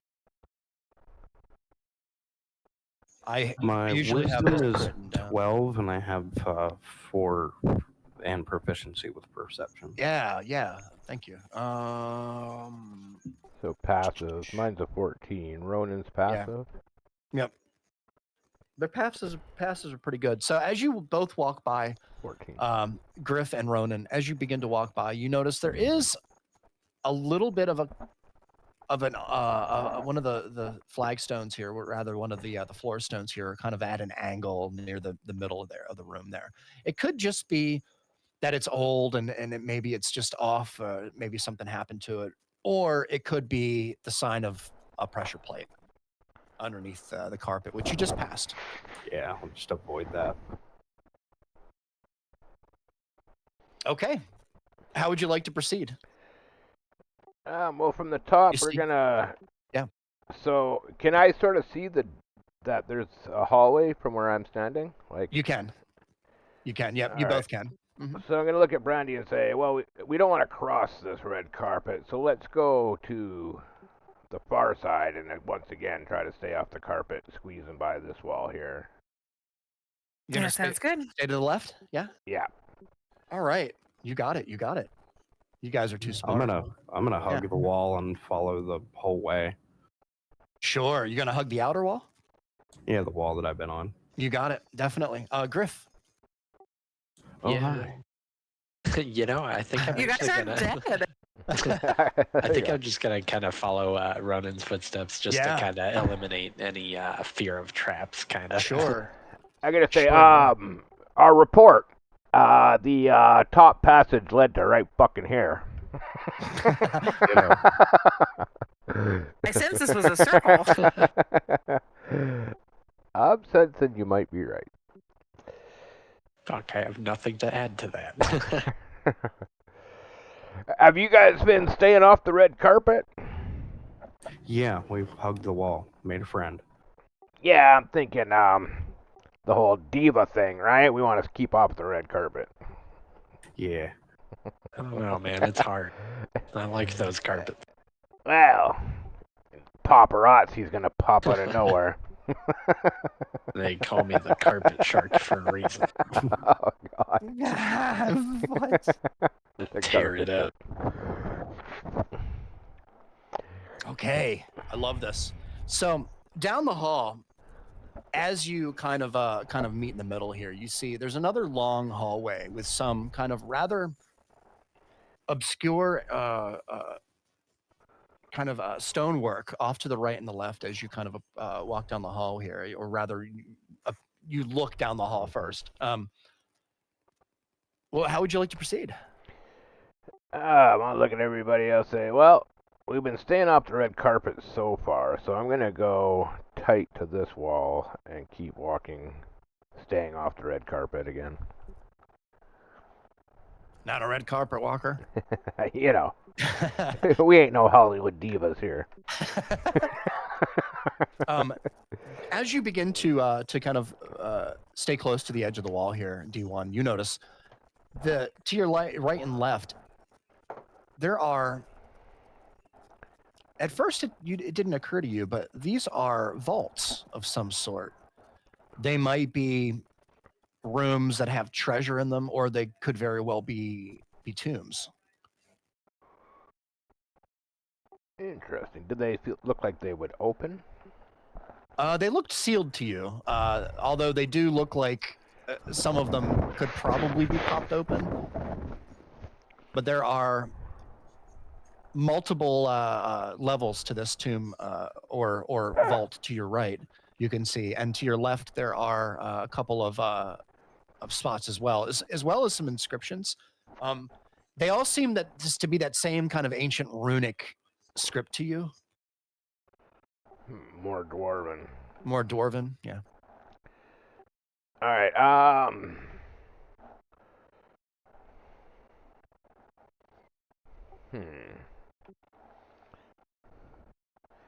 Well, I'll look back and say, these doors might be something, but what's that? It looks like there's a table at the end of the hallway here. Should we check that first? I think that would be a good idea. Listen, that at the end of the hallway looks scary. It does a little, but There we got. That's not good. For now, I'm gonna just sort of ignore these vaults and just continue on, if I can, heading towards the end of the hallway here. Sure. Do we notice like the shape of the entire room? Like, do we notice that it's like the perimeter of the room that we were previously in? Yes. Okay. Like, basically, are we going any deeper, or is it all on the same I level? see what you're saying. Thank you. Oh, is Griff. there That's a a slant great question. down? Yeah. There is a slant to the hallway here. It's a slight slant, but it does seem like you're going a little bit Going deeper down. in the Okay. ground. Yeah. That's Slight not slant. ominous at all. Sure. And I'll say for the sake of it here too, you both get the sense that this probably hasn't seen people in a really long time. You can tell the dust in here that's built up in the cobwebs and such. As you wipe your finger kind of over the inscription, as you walk by it, you look at your finger and there's just dust. Or your blade, rather. This place is old as hell. She's dusty. It probably leads there too. Yeah, there are many kind of vaults here, and I'll go ahead and let you guys travel to the end of the hallway here if you'd like. There are no traps in this hallway, so if you're all worried, All right. Yeah. Okay, so I'll head Gotta right walk all the way down to the end of the I'll hallway. limp my way I down should have the lit this hallway. room up better. It's pretty small. It's pretty small, and my apologies for that. But as you approach here, you notice something very peculiar. As you approach here, a dozen or so, and I didn't put it on the thing here, but a dozen or so stone pews arranged into 2 equal rows of 6 face a stage decorated to resemble a colorful town. Behind the thinly painted scenery is a purple curtain backdrop. 3 life-size puppets of wooden and fabric in mismatched costumes yell obscenities at each other and grapple on the stage. A 4th puppet wearing a king's crown and cape stand to the side with its hands on its head and a frustrated look on its face. As you approach the stage, the crowned puppet turns towards you and shouts, "Please, you must help. The costumes have become jumbled, but we must finish our performance. The hag lurks among us." Oh my god. Okay. Fucking talking I puppets. don't and want to be talking changing doors. puppets' clothes. It's Barbie, ladies and gentlemen. It's a Barbie. All right. Not sponsored. I'm gonna inspect what these red things on the wall are. Are they like? They seem to be curtains. Oh, Okay. I thought they were spikes. No, They they're look not. They kinda look like spiky. spikes. Yeah. Now I can see it now from the top down. Yeah. I got you. You also observe that there seems to be kind of a door to the south here, locked, as well as one to the north. Okay.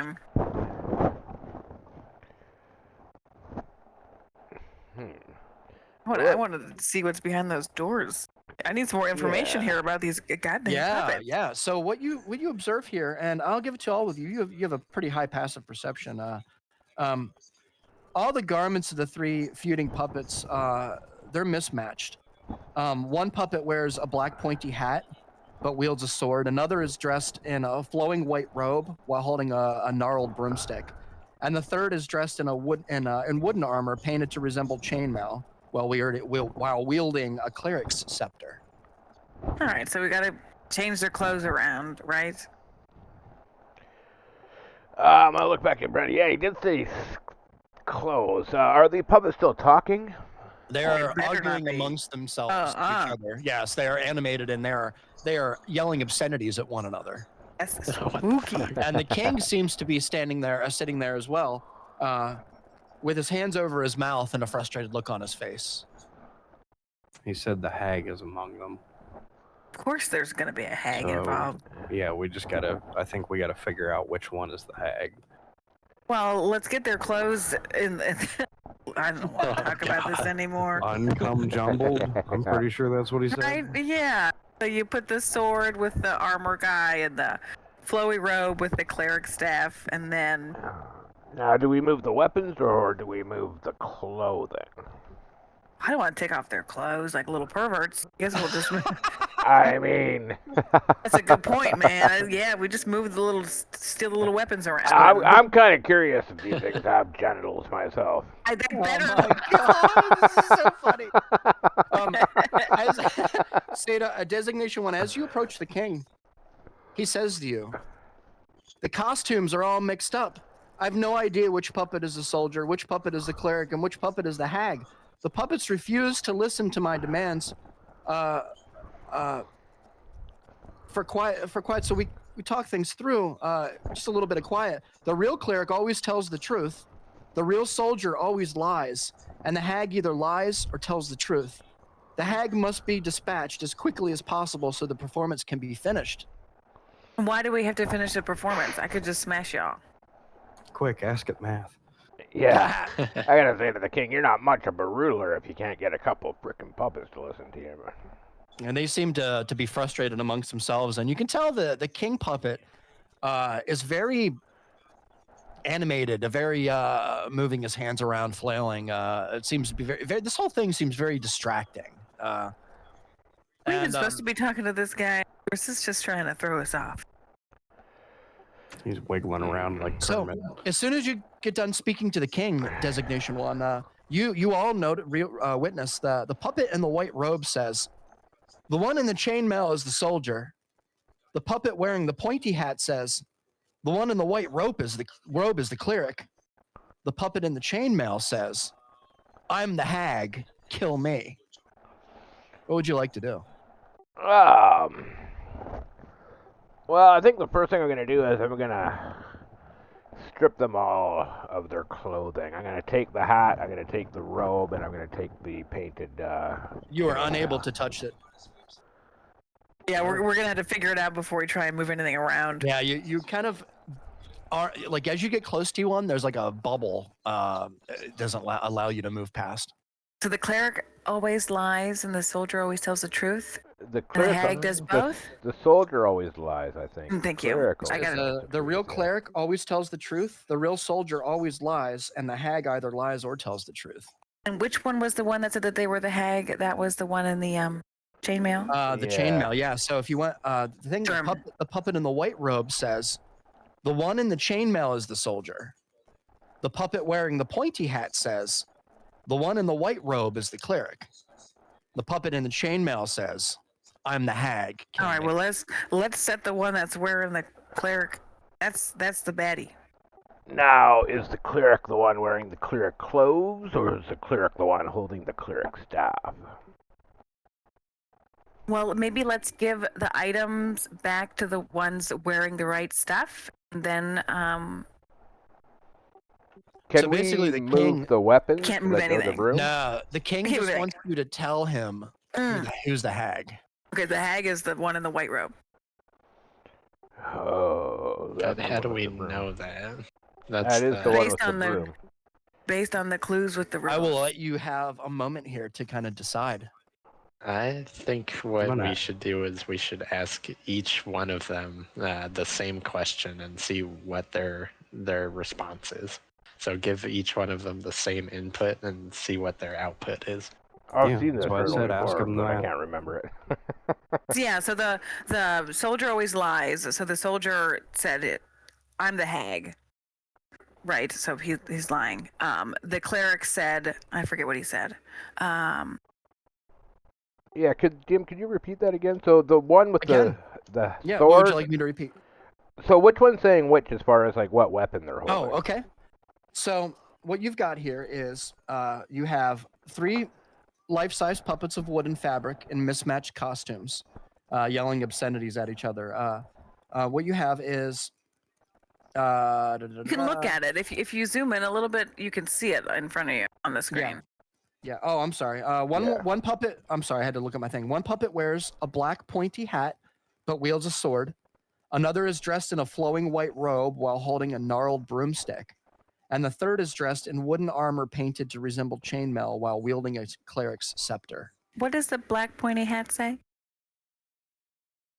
Black pointy hat says The cleric one, is a- the one in the white robe is the cleric, is what he says. so that's not the The one in hag. the The, white the robe. hag is the one in the white right now. One of the. According- So which one according lies to- and which one tells the truth again? The Yeah, I'll answer for you. Yeah. The hag lies and tells the truth. The hag does both. Yes. Yes. That's the only one that is Are we is Cleric allowed making sense. to? Are we allowed to ask these guys questions, or do they all always just say the same thing? Over So and you over? can, but all that you get from them is the same story. So Okay. yeah, so the one will tell you the puppet in the white robe says the one in the chainmail is the soldier. That's the one. The white robe says that. The puppet wearing the pointy hat says the one in the white robe is the cleric. And then the puppet in the chainmail says, "I'm the hag. Kill me." Okay. Do you guys mind if I draw?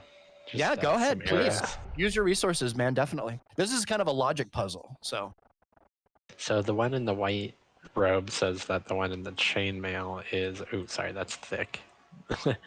uh, Oh, ooh. So the one in the white robe is pointing to the chainmail. He's saying that he is the hag. Yeah, and the one in the chainmail is confirming that he is the hag. But the And soldier always one lies. in the pointy hat is telling us that the white robe Right? one Or do I have it backwards? Is the Is cleric. what? The one in the pointy hat says the white robe is the cleric, Hmm. which means it's got to be this one. That's the hag. Or hang on, one lies. I know. I keep getting that wrong. The So the soldier. soldier always soldier lies. lies. Well, Oh, look the at the- soldier lies, and Yeah. the soldier's saying this one is the cleric, so that means that one's not the cleric. This- Soldier is saying, "I'm the hag. Kill me," The soldier's I'm saying I'm thinking the cleric. the center is the cleric, and actually. it always lies. So he's not the hag. But look at our clues here, because we have their weapons and their clothes to go off of. So the pointy hat guy, or the wizard hat, has the sword, and the middle has the broom, which Yes, I assume is the hag.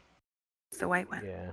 And the last guy has the cleric staff. So, I mean, are we gonna go off their weapons to see maybe? Because if I So we're, it's think it's so. a you have to go off all the things, right? if what we're they're basing saying, it, what like, they can off lie the or lie. weapon, like The soldier always lies, so but the one if that always this tells guy- the truth. Which one always tells the truth again? The cleric does. cleric. Yeah. The cleric always tells the truth. So if we're basing it off their weapons, then this one would be always lying, and then this one would be always telling the truth. And that one said, "I'm the hag." So if it's always telling the truth, And the hag. Oh, I see. Do you base it off their? Oh, I see what you're saying. Right, yeah, if we're just going off their weapons. and this one can tell the truth or lie.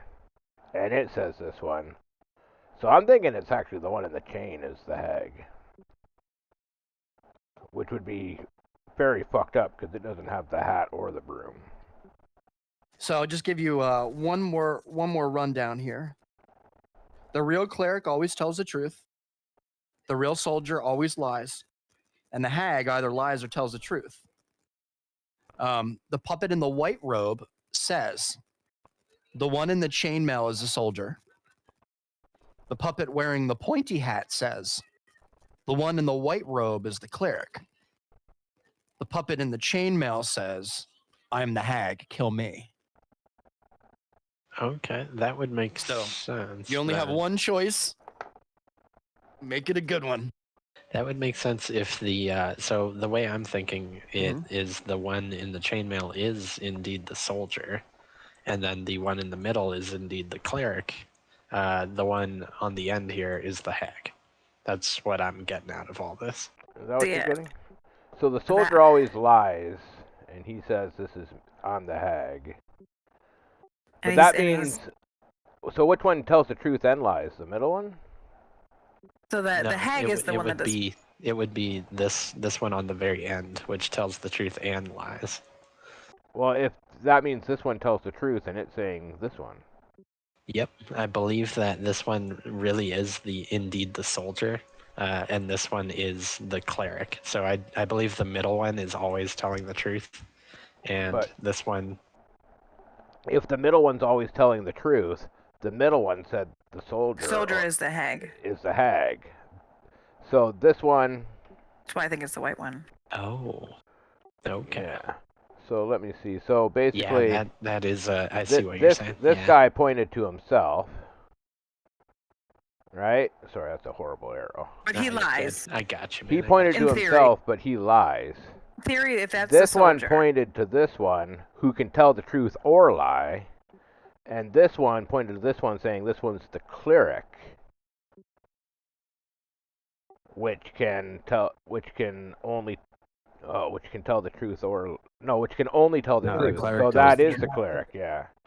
So it's got to be the one in the witch hat. Yeah, that's what I'm thinking. Is That's this what your I'm choice? thinking. So D1 I is don't going know. to walk up to the You witch just hat vote.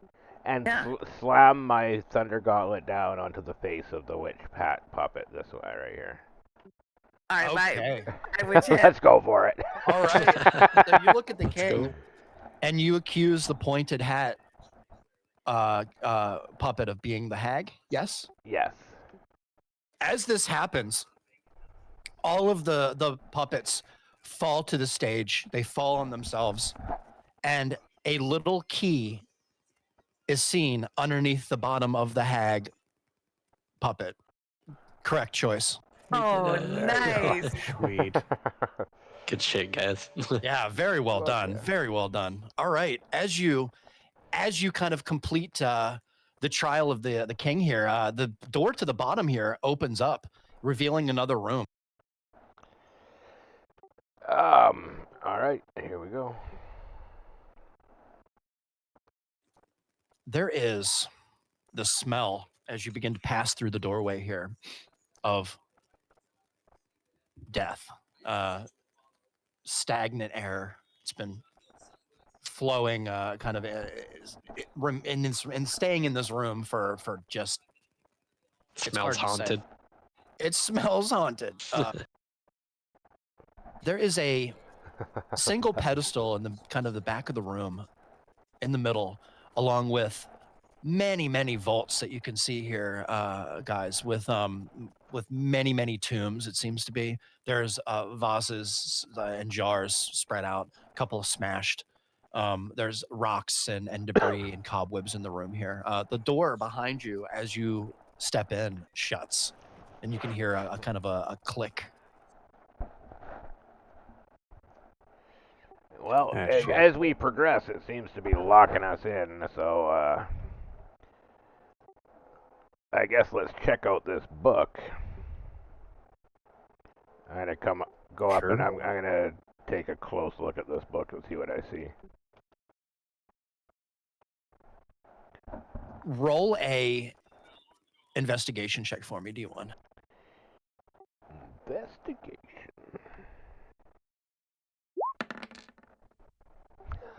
Oh, wow. What? Roll 20 is on my side tonight. This is like unheard of. The curse is lifted, dude. Oh, Good karma paid True. off. that's right.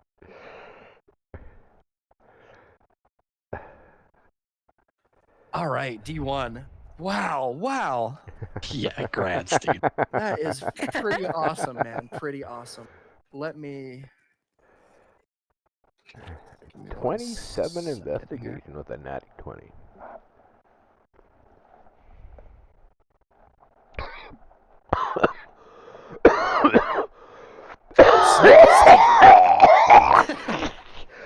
All right. God, man. Natural 20s. All right. D1. An ancient book rests on a wooden stand in the center of this giant room. The room is bare stone, and as you enter the doors behind you, they kind of shut and wink out of existence. The book opens in the room, fills with a whirlwind of loose pages and dark mist.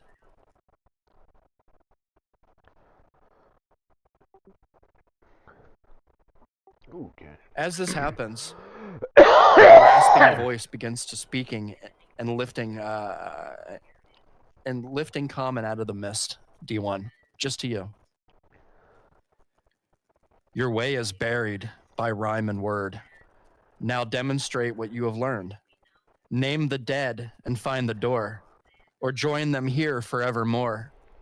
Stripped of life beneath the soil, the scant reward of life's long toil. No courage in these rattling bones, no lungs to make our wretched moans. Fresh long gone to worm and age, our hearts long gone, but still we rage. There is a moment of silence.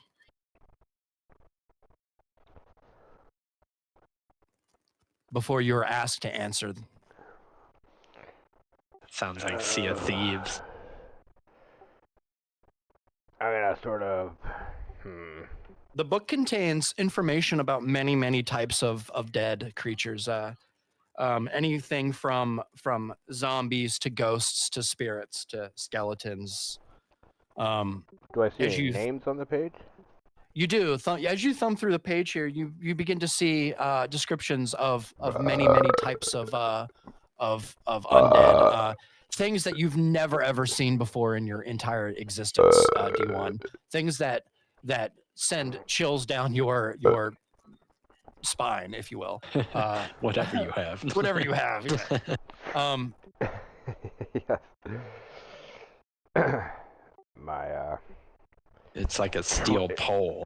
or my spine, maybe like a tree branch. I don't know. Support column. Yeah. Oh yeah, it's natural. I forgot. Yeah, I got like wood.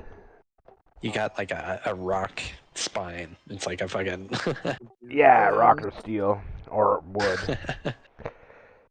I don't quite know what my spine's made out of. I gotta look back at the rest of the party. They go, do you think they want the name of the last person to die in here? Yeah, see if you can find the betrayer in there. I'm gonna look through the. I'm not gonna say anything out loud, but I'm gonna look through the pages and see if I see the name on Axis in there anywhere, or one You do. Axis. That's a great idea, but unfortunately you do not, D1. What you do see is a page that seems a little bit more highlighted than the other ones in this moment. What you notice is skeletons. They seem to fit the description of the riddle of the rhyme here, from what you can tell. So just skeletons, or any names of the skeletons? It just says skeleton on the page, along with the description. You're making, and with your natural 20, by the way, along with the description that was given to you, kind of in a weird kind of riddle and rhyme. The rattling bones kind of Yeah. gave you good clue that that might be what this was. So I'm gonna just close my eyes for a second, pause, and then say out loud the words skeletons. Okay, as you do this, D1, I need you to roll 1d4 for me, please.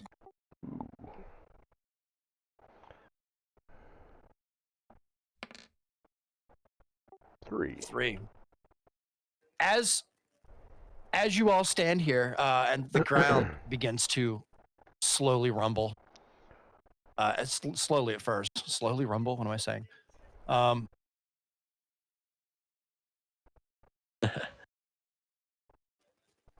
of the ground below you, almost right out of a nightmare, you notice.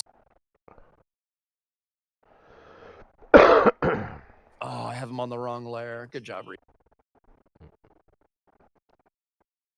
Oh, nice.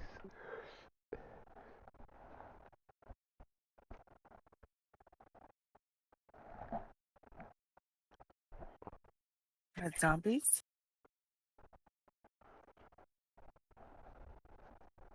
It's Pirates of the Caribbean. It's going to be a fight. Oh my god, I don't like zombies. So close together. Yeah, that's one of the part of the. So as these kind of come up out of the ground, and the floor in here is wrong according to the map. It should be anyway. These skeletons kind of come up and materialize in front of you. You see them twist and turn into place as their bones kind of snap and crack as they rattle around you.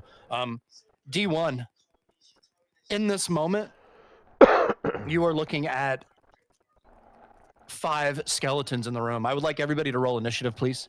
God damn. Would I have been able to burn my reaction to get an attack on one as it was coming up? Sure. Yeah. Sweet. Can we precast bonus action? I would say probably not, only because I'm only letting Ronan do this because of stuff.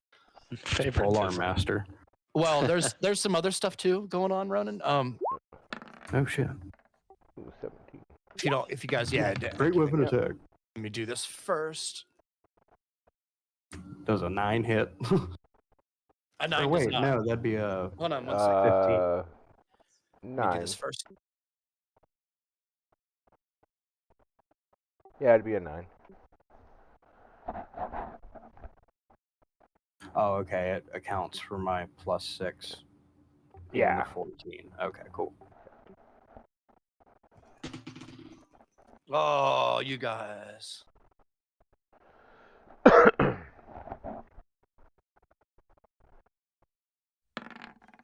All right. Oof. I'm being slow as hell. Okay. All right, Ronan. Did a 9 hit that? A 9 Skeleton? unfortunately does not. All right. Believe it or not.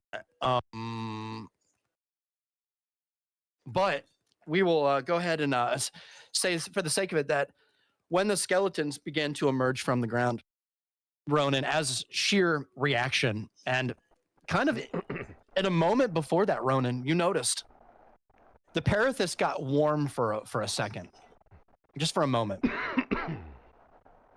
and almost warmed you. So you readied your pole arm, and you struck right at the skeleton. Unfortunately, you missed it, but you were aware of it, kind of just a moment before it came to. Okay. With that being said, Griff, you are up, followed by the DM on deck. Oh, the damn. DM beat a 17. Oh yeah. Ooh. Okay. I will, I'll just start kind of hacking and slashing at the one closest to me here. You got Seeing it. what I can do. You got it, Griff. Let's see what you got. What my nuts can do. Oh, shit. Disregard. That was with advantage. We'll take the first number whenever you accidentally do that. Oh, So a okay, 17. perfect. 17. Then you 17 can definitely hit. turn it off. 12 your neck. slashing. 12 Yeah, I gotcha. slashing. Yeah. So Okay. as you, let me just double check here. Okay. 12 slashing, yeah. So as you kind of lash out at the skeleton, Griff, with your blade. You hit it kind of in the ribs, and you see it kind of take the damage.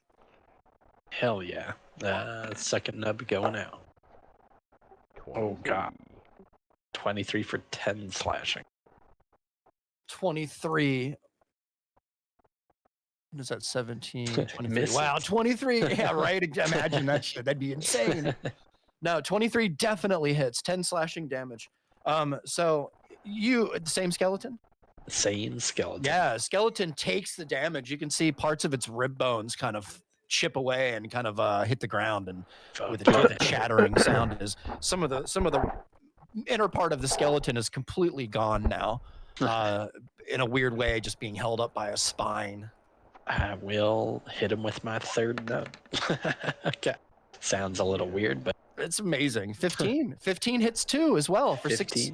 Yeah, For 6 for slash. 6. So that is amazing. You just did 28 damage to this thing in one turn. And Right. he's pretty still got good. a bonus action, You do. which he could summon his Yeah. echo if he wanted. Don't mind me, guys. I'm gonna Sorry. mark these so I know who they are. Yeah, just to help you out. The summoning your No, echo no, is a you're bonus action, and you used your second wind already. So basically, Right. yeah. And I don't think you can get a Nola up. I don't believe, but you could probably get your echo. Yeah, Nola's probably blocked here, but yeah. I'm actually gonna hold on to that for a minute here. Okay. I have a plan. But yeah, that actually should pretty much do it for me here. Yeah. So he did 22, 28 28. damage. Yeah. Yeah, 28 damage. Yep. The skeleton seems to be barely standing, Griff. After that, He's rickety. he's pretty rickety. Yeah. All right, Griff. Yep, that's Nice pretty turn. much it. Nice turn. All right. It is now my turn. Oh, you guys are in trouble. I'm sorry. I don't ever get to do this. But this is wow, my dice just threw itself on the floor. Did you see that, Chris? I'm telling you, they're haunted. My dice are haunted, guys. All right. Okay, so Mr. Red Zombie here, after taking that lashing from Griff, he is going to return the favor. Attempt to. With a natural 1. Are you Oh, serious right now? Dice are on. He's That going hits. to. Yeah, right. That'd be hilarious. Taking 4 damage. He goes to you, Griff, and goes to slash out at you with his jagged, gross-looking sword that's been buried with him for seemingly forever. And as he does, you kind of put out a toe, your foot, and he trips right onto his face and just shatters and is completely dead. Hell yeah. Oh, damn. It's great. Fucking wrecked. That's how you do it, boys. Rickety, The old, rickety wrecked. The old Jenga skeleton. Oh, jeez. Skeleton Jenga? One of the two. Pretty awesome, yeah. Okay, so as this happens, the blue skeleton on the bottom there, he's going to take a step forward here, and he's going to swing at Griff. Yeah, it's always the red guy. It's always the red guy. 16. 16 just misses. Just misses. Oh, all right. So as the skeleton kind of lunges at you with the sword, you kind of duck to the side. You're kind of in your mode tonight, Griff. Kind of as he misses. The orange skeleton is going to go ahead and take a move at designation 1 here, and that is a 19. 19 misses. 19 misses. So as he lunges towards you, D1, you see it coming, and you kind of just avoid it. Completely all out avoid it. The other skeleton, and I don't know if this moves into your. I think he's already in your range. I don't have Pole Master, so it's only when they leave. Yeah, that's right. I'm just like I have to get used to all this. That's all right. only Ronin that when it comes in. Gotcha. I think Sato has it too, right? Yeah, Sato the You have it Barbarian on has Sato. the same. Yeah. All right, let me take a swing at you with purple. Come on, big hit here. That is a 22. 22 hits. Fine. Oh my then. goodness. Oh, man, oh man, oh man. Damn. He's gonna hurt himself. Be careful. All right. It's like grants. You actually landed one. It's like I finally did. his I'm AC rolling like is so shit, high. you guys, tonight. That is 7 points of slashing damage, D1. 7 points, so that takes my 3 temporary Okay. plus 4, +4, yeah. which puts me to 25. Gotcha. All right. As this happens, Mr. Green skeleton up here, Mr. Green, is going to lash out at Ronan for a 19. That hits. 19. That is 10 points of slashing damage, Ronan. As the skeleton kind of rears back and catches you just on the. Oh, hang on. the I upper forgot arm. to do something. Sorry? So he hit me, right? Which guy hit me? Sorry. Yeah, the purple. So I should have said this because this is something that my character would always all right. do. So I don't know Yeah, if what's it's up? okay if I back. Yeah, go ahead. We'll retro it. Okay, when I get hit, I will almost always, if I have spell slots, cast a Hellish Rebuke. You're going to cast Hellish Rebuke? Because Yeah, it's part of your. which is a reaction. Hellish Rebuke cast Can is you a link it? reaction. Yeah, I'll link it. Thank you. Spells. Yeah, I kind of Hellish remember Rebuke. this one. Yeah, in response to taking damage, he can. When in response to taking damage, one reaction. Yeah. Core. Hellish Flames making dexterity saving throw. Dig one. Okay, dexterity save going out now. Yeah. That is a 12. Is my spell? It says my spell. This is save exactly D3 what as it well, is. Yeah. That sucks. I'm Take sorry. man. 2d10, half as much damage on a successful though. Yeah, so go ahead and roll 2d10. Okay. Wow, that's really strong. I didn't realize it was 2d10. Yeah. So it'll take half of this, which is 4. Yes, you got it. So 4 damage on purple. Yes. All right, you got it. D1. That was actually quite cool. That's the first time we've seen that from you. Yes. Ooh, Pretty actually, cool. I could have done something else. But we'll do that. You can describe it if you want, since it's the first time. Well, yeah. ahead. As he hits me, he basically gets blasted with basically with the hellish flames. Yeah, it pretty much describes it in the description. But yeah. Do these flames like shoot out of your chest or what? Basically emanate from my entire body, I would imagine. Or you point a finger, so it comes out of my finger. Yeah. Gotcha. Point a finger. So yeah, as he hits me, I point at him and blast him with the hellish flame. That's badass. Nice. All right, D1. So that is actually, I think that's all of my turn there, aside from this one little cool thing that I can do. I'm gonna do now. That. And that one and this one and this one. Let's see. What do I want to do here? Do I want to switch and swap? No, we're going to go ahead now. So I have kind of a special thing that I can do here. This is why this is going to be really odd.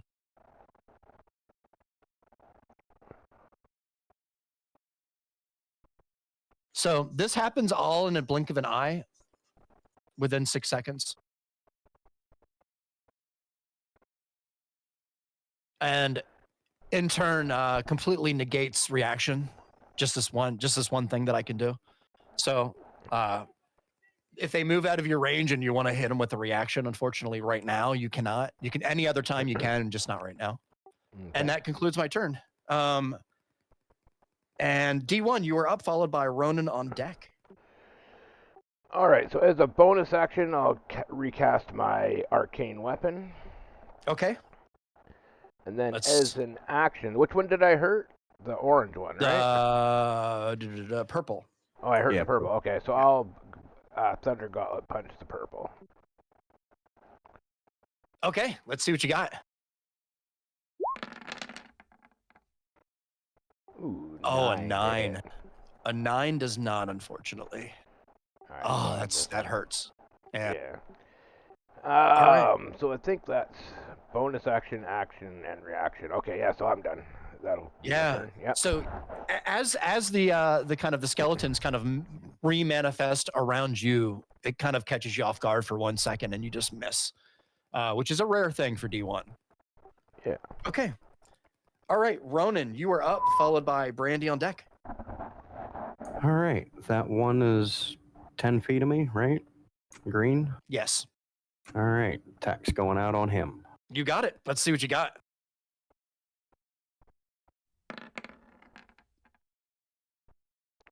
That is a 20. A 20 hits No, for it's sure. 21 minus 5 18. is 16. 16. Wait. What? It's a 16. Oh, what the Doing hell am I great. thinking? I'm like, Yeah. all right. Yeah. Okay. So 16 definitely hits. We have 5 points of or 15 points of 15. damage here. Yeah. On Mr. Green here. He's That's still a standing. nice hit. He is still standing.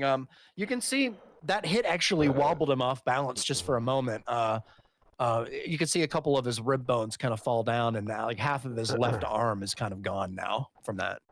Nice. Second attack, same target. Okay. Wow, nice, Even nice better. hits. Yeah, really good. That's a dirty 20 if I'd seen it right. Yeah. It is Yeah. a dirty 20. Another 15. Ronan, as you plunge your glaive into the skeleton here, it just falls into pieces on the ground. Sweet. Nicely done. All right. Anything else you'd like to do on your turn? I have my Yep. bonus action. I reduced a target to 0 hit points, so I will make a third attack on orange. I'll move up. Yeah. You got it. Oof. That's a 10. 10 unfortunately misses just because of the Fucking damage. That's nuts. I know. You keep hitting crazy damage. As you kind of run up to it, Ronan, and thrust your glaive out, you're just exhausted from just all of the movement in this turn, and you just kind of just miss just barely. All right. All right. That's my turn. All right, Ronan. Brandy, you are up. Okay, Let's see what you got. let's kill some zombies. Stab these motherfuckers. Yeah. All right, so let's see. We got 2 down, 3 to go. Yeah. Now, Purple is hurt, and the other 2 are untouched. I think no matter who you hit, you get sneak attack, so I'll turn that on for you. Oh yeah, thank you. And you're definitely going to be wanting to use, well, Booming Blade or Green Flame Blade. If you hit, Okay, that's right. That's right. yeah. No, I forget with my spells because I never used them before. Yeah, Sorry, well, can I've never got remember. them both turned can- on. So you can I just can- roll a hit with your sword normally. Okay. Yeah, you don't actually have to go to your spell. You can stay on your core. That's what I thought. So okay, well then I will go in, and I think what I'll do is the purple one was hurting. Yes. Yeah. All right, let's try and kill that man. Now, if you do Green Flame, you can hit purple, and you can't stand on top of orange, so you'd have Yeah, to I got it. it. Yeah. Thank you. So No worries. if you hit purple, you can bounce damage to orange, I believe. With the green flame. Yeah, if you use Green Flame, or you can hit purple with Booming Blade, and if he moves, which I don't know if he will move, he can No. take damage. Yeah. I think I'll use. I'll tag on the green flame, but I'll attack the purple. Okay. There you go. You got it. All right, let's see what you got. Woo, look at all this die. There you go. 21 to hit for 21 hits. 22 damage. That is 22 damage. Wow. What's that? It's 24. 24. Yeah, 24. Yeah, Yeah, sorry, 24. It's Yeah. fine. It's the 24. And then- My God. Which Brandy, one if- are you if- hitting? purple one. Okay. You got it, Brandy. As you hit him, the force, just the sheer force of hitting him, you could see he is standing there and animated, but barely. Okay, now, Brandy, if you look at your sheet, Yeah. at the bottom of your text, you're going to see a spell called Green Flame Blade. Yeah. Click that. I said, yeah, I didn't mean it. There you go. So hang on, no, go to core. Go back to core. Yeah. Now you see you got rapier or ornate dagger at the bottom. You got green flame blade. Click that. Yes. So ignore the top number, just the bottom Oh, because I had number. the other two connected. Yeah, yeah. Or hang on, sneak attack. You can't do again. Boom. Yeah. So it's only 5 damage. To orange takes 5 damage. to That's him. all right. 5 damage is 5 damage. Yeah, All 5 right. damage to orange. Thank you. That's Thank really you. good. Yeah. Really good. All right, guys. Nice stuff. Is there anything else you'd like to do? That's actually, we can describe it too. The green flame blade here as you hit it. Kind of a green energy kind of builds, and then leaps from the damage from the purple the skeleton here that you're fighting, Brandy, and it kind of leaps in the air quickly to the orange one here as you see it kind of wince and take damage from it. And it gets burnt up. Yeah, it's pretty badass. All right, is there anything else that She still has a bonus action, and Yeah, I mean, and always you like to run you away. have well, fancy footwork, so you don't even have to use your bonus action for that. yeah, I think I'll just flee. How much Yeah. do you move? She was here, right? So she moved I was- 5, 10, She 15. moved 15. So you got 2 more squares of movement, which can put you there. Yes. Yeah. nice, perfect. Good pick. Okay. Hang out back here. Anything else on your turn? No, I'm good. All right. Griff, you are up, my friend, followed by me on deck. I'm gonna get you one of you guys. Hell yeah. All right. I'm probably just gonna follow up with. Yeah, I'll just kind of jump down to the blue one and Sure. start hacking and slashing. Okay. Yeah. Let's see what you got, Griff. Do what I do best. Throw my nubs. Oh, okay. a 10. Yeah. A 10 unfortunately misses, Griff. Okay. Second nub. Another Another 10. 10. Jeez. Wow. So this That'd be skeleton odd. is either really, really dexterous or you're just not on your point right now. My lucky streak is ran out. The Here's the ugly third. face. Oh, you grit your teeth 19. with a little bit of frustration, and you just go in for the kill a little bit. Slashing 6 slashing damage. Yep, From 6 slash. very nice, very nice. So wait, I All right. actually go in for the kill for that, or No, I was just mean Oh, like okay, you, gotcha. out of frustration, you I kind of you gotcha. miss the first, you miss the second, and you're like and you go in and you hit him. Very nice. I'll okay, I guess my my action surge is gone as well. So yeah, that's pretty much it for me. All right. Very nice.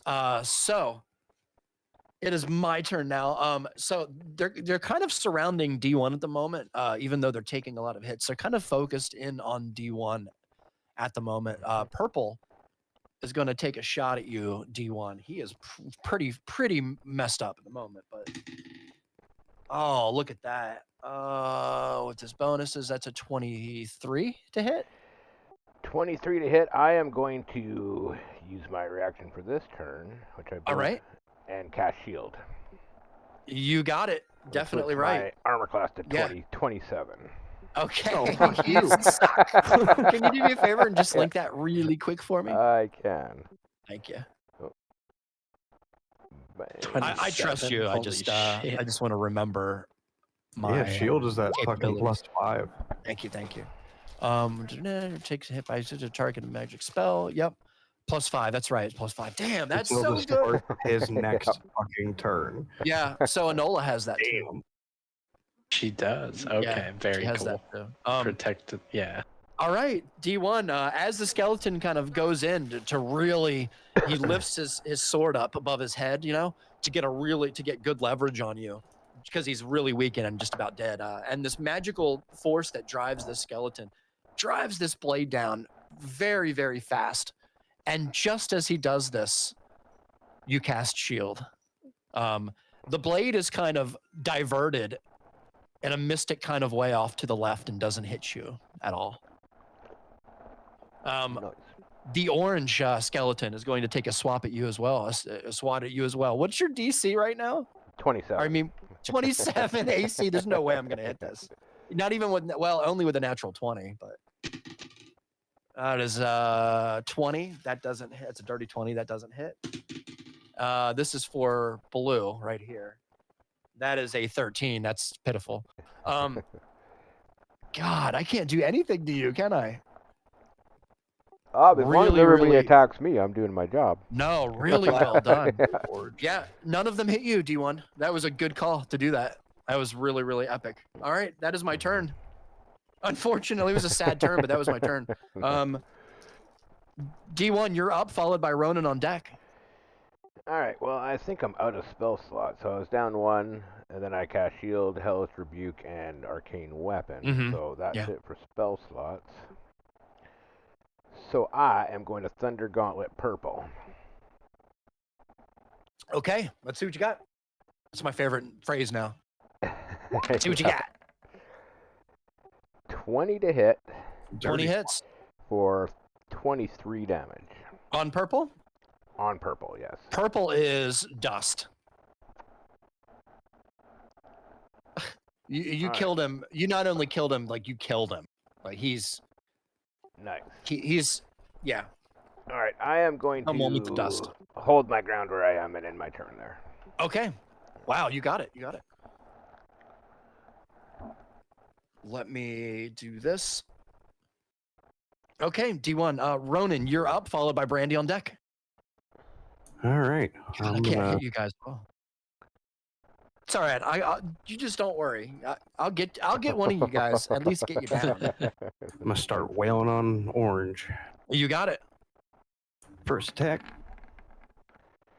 5 miss. Oh, it's a miss. Second attack. Oh, no. Natural 1. So as you thrust with the natural 1, Ronan, I need you to roll 1d20 for me, please.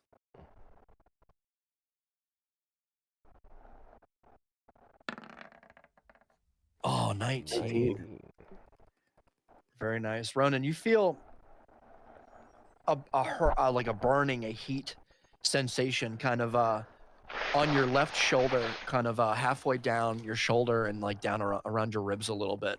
There's like a squeezing kind of hot, like a heat. Oh, cramp. All right. Anything else, Ronan? I have my bonus. Sure, I'll do my butt end attack. You got it. Let's see if you can hit him. Oh no, another natural 1. Oh, that's great. That's brutal. So Ronan, 2 things. Number 1, I need you to roll a d20 for me again. That's a 2. Holy shit. I think Ronan might have absorbed Sato's curse. I think so. Maybe. He foisted it. Oh, by the way, real quick, while we're doing this, I learned something. So our rolls and stuff, even though it's like, wow, 2 natural 20s in one game. So it's random throughout all of Roll20, all games. Yeah. So it's definitely random, yeah. Yeah, so if there are like 13,000 games being played like right now tonight as we're playing, then that's including everybody's game, right? So anyway, something I found out. So Ronan, I need you to roll 1d4 for me, please, sir.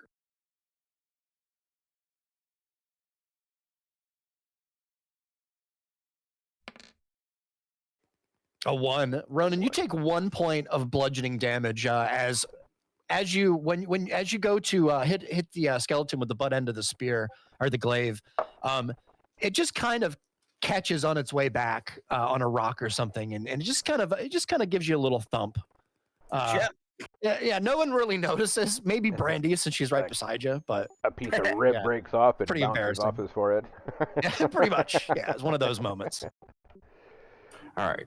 I'm going to take a couple steps back. Okay.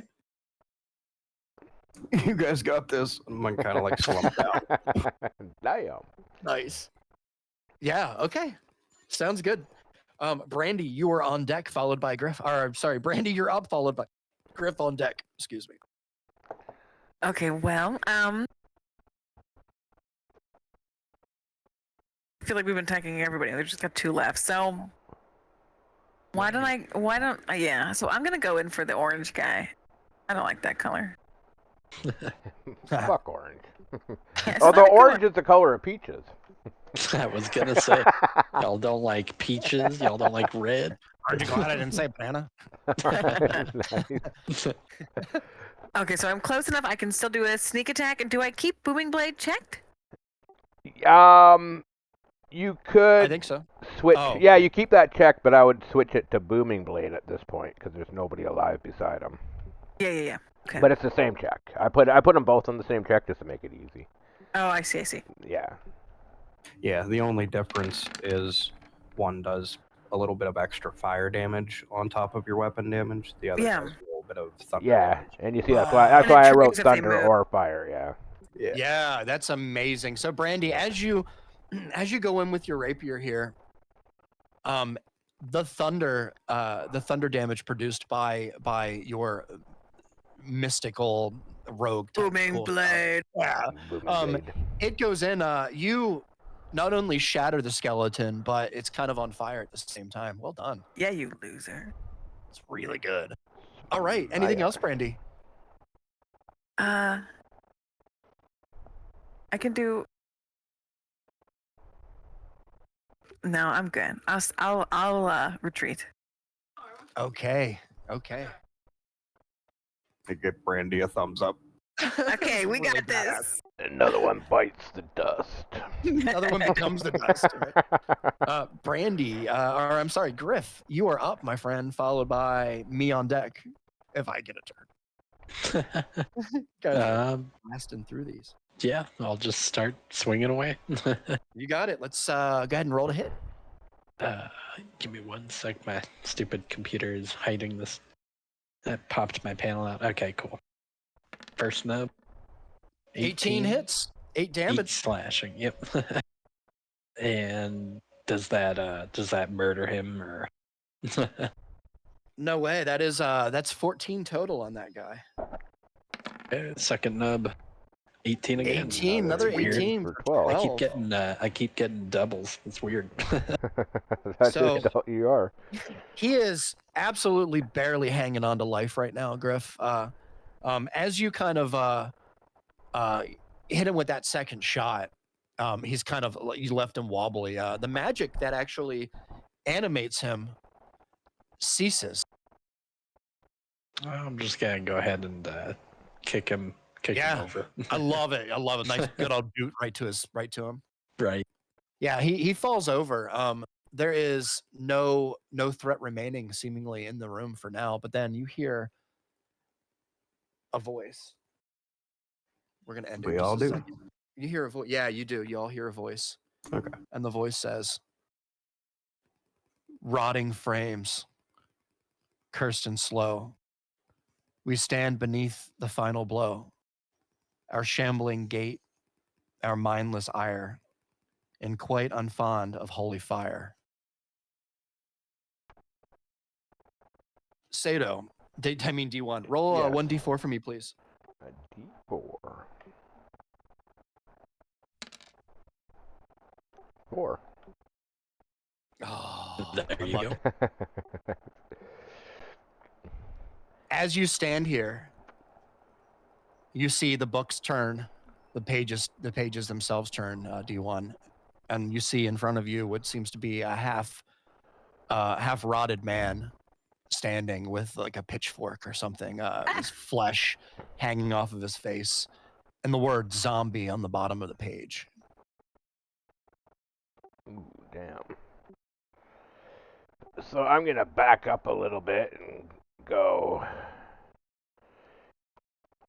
I have a feeling I'm supposed to say a word here, but you guys want to just chill out for an hour first before we start saying any more words? Nice thought. Unfortunately, the magics in this crypt here are unsettling, and we're gonna go ahead and just before we end it here for the evening, we're going to say, for the sake of it, that there is a rumbling that begins to happen in the room here. Damn. When we dropped out of combat, I was going to do I have 2 of those small blue vials left. Yes. So that would be a D4 plus 2, so Yeah. 6. Oh, yeah. 12 hit points back. What do I have? Can I do something? I think I'm out of healing pots. I am. 1, 2, 3, 4, 5. Okay. So it's +1 no matter what you roll, but you rolled 4. So good on you, man. Yeah. So I've got a potion bottle on me. Did I have time to pass it around before they came Sure. out? Oh yeah. We'll let you do that. We'll let you at least do that. All right. I got a potion bottle that gives 15 temporary hit points to everyone in the party one time. Ooh, perfect. That's banging. It's really good. Yeah. Oh, shit, actually. I fucked up my order.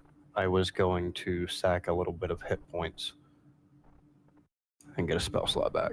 Okay. Definitely, man. Can we use our hit dice at just any time, pretty much?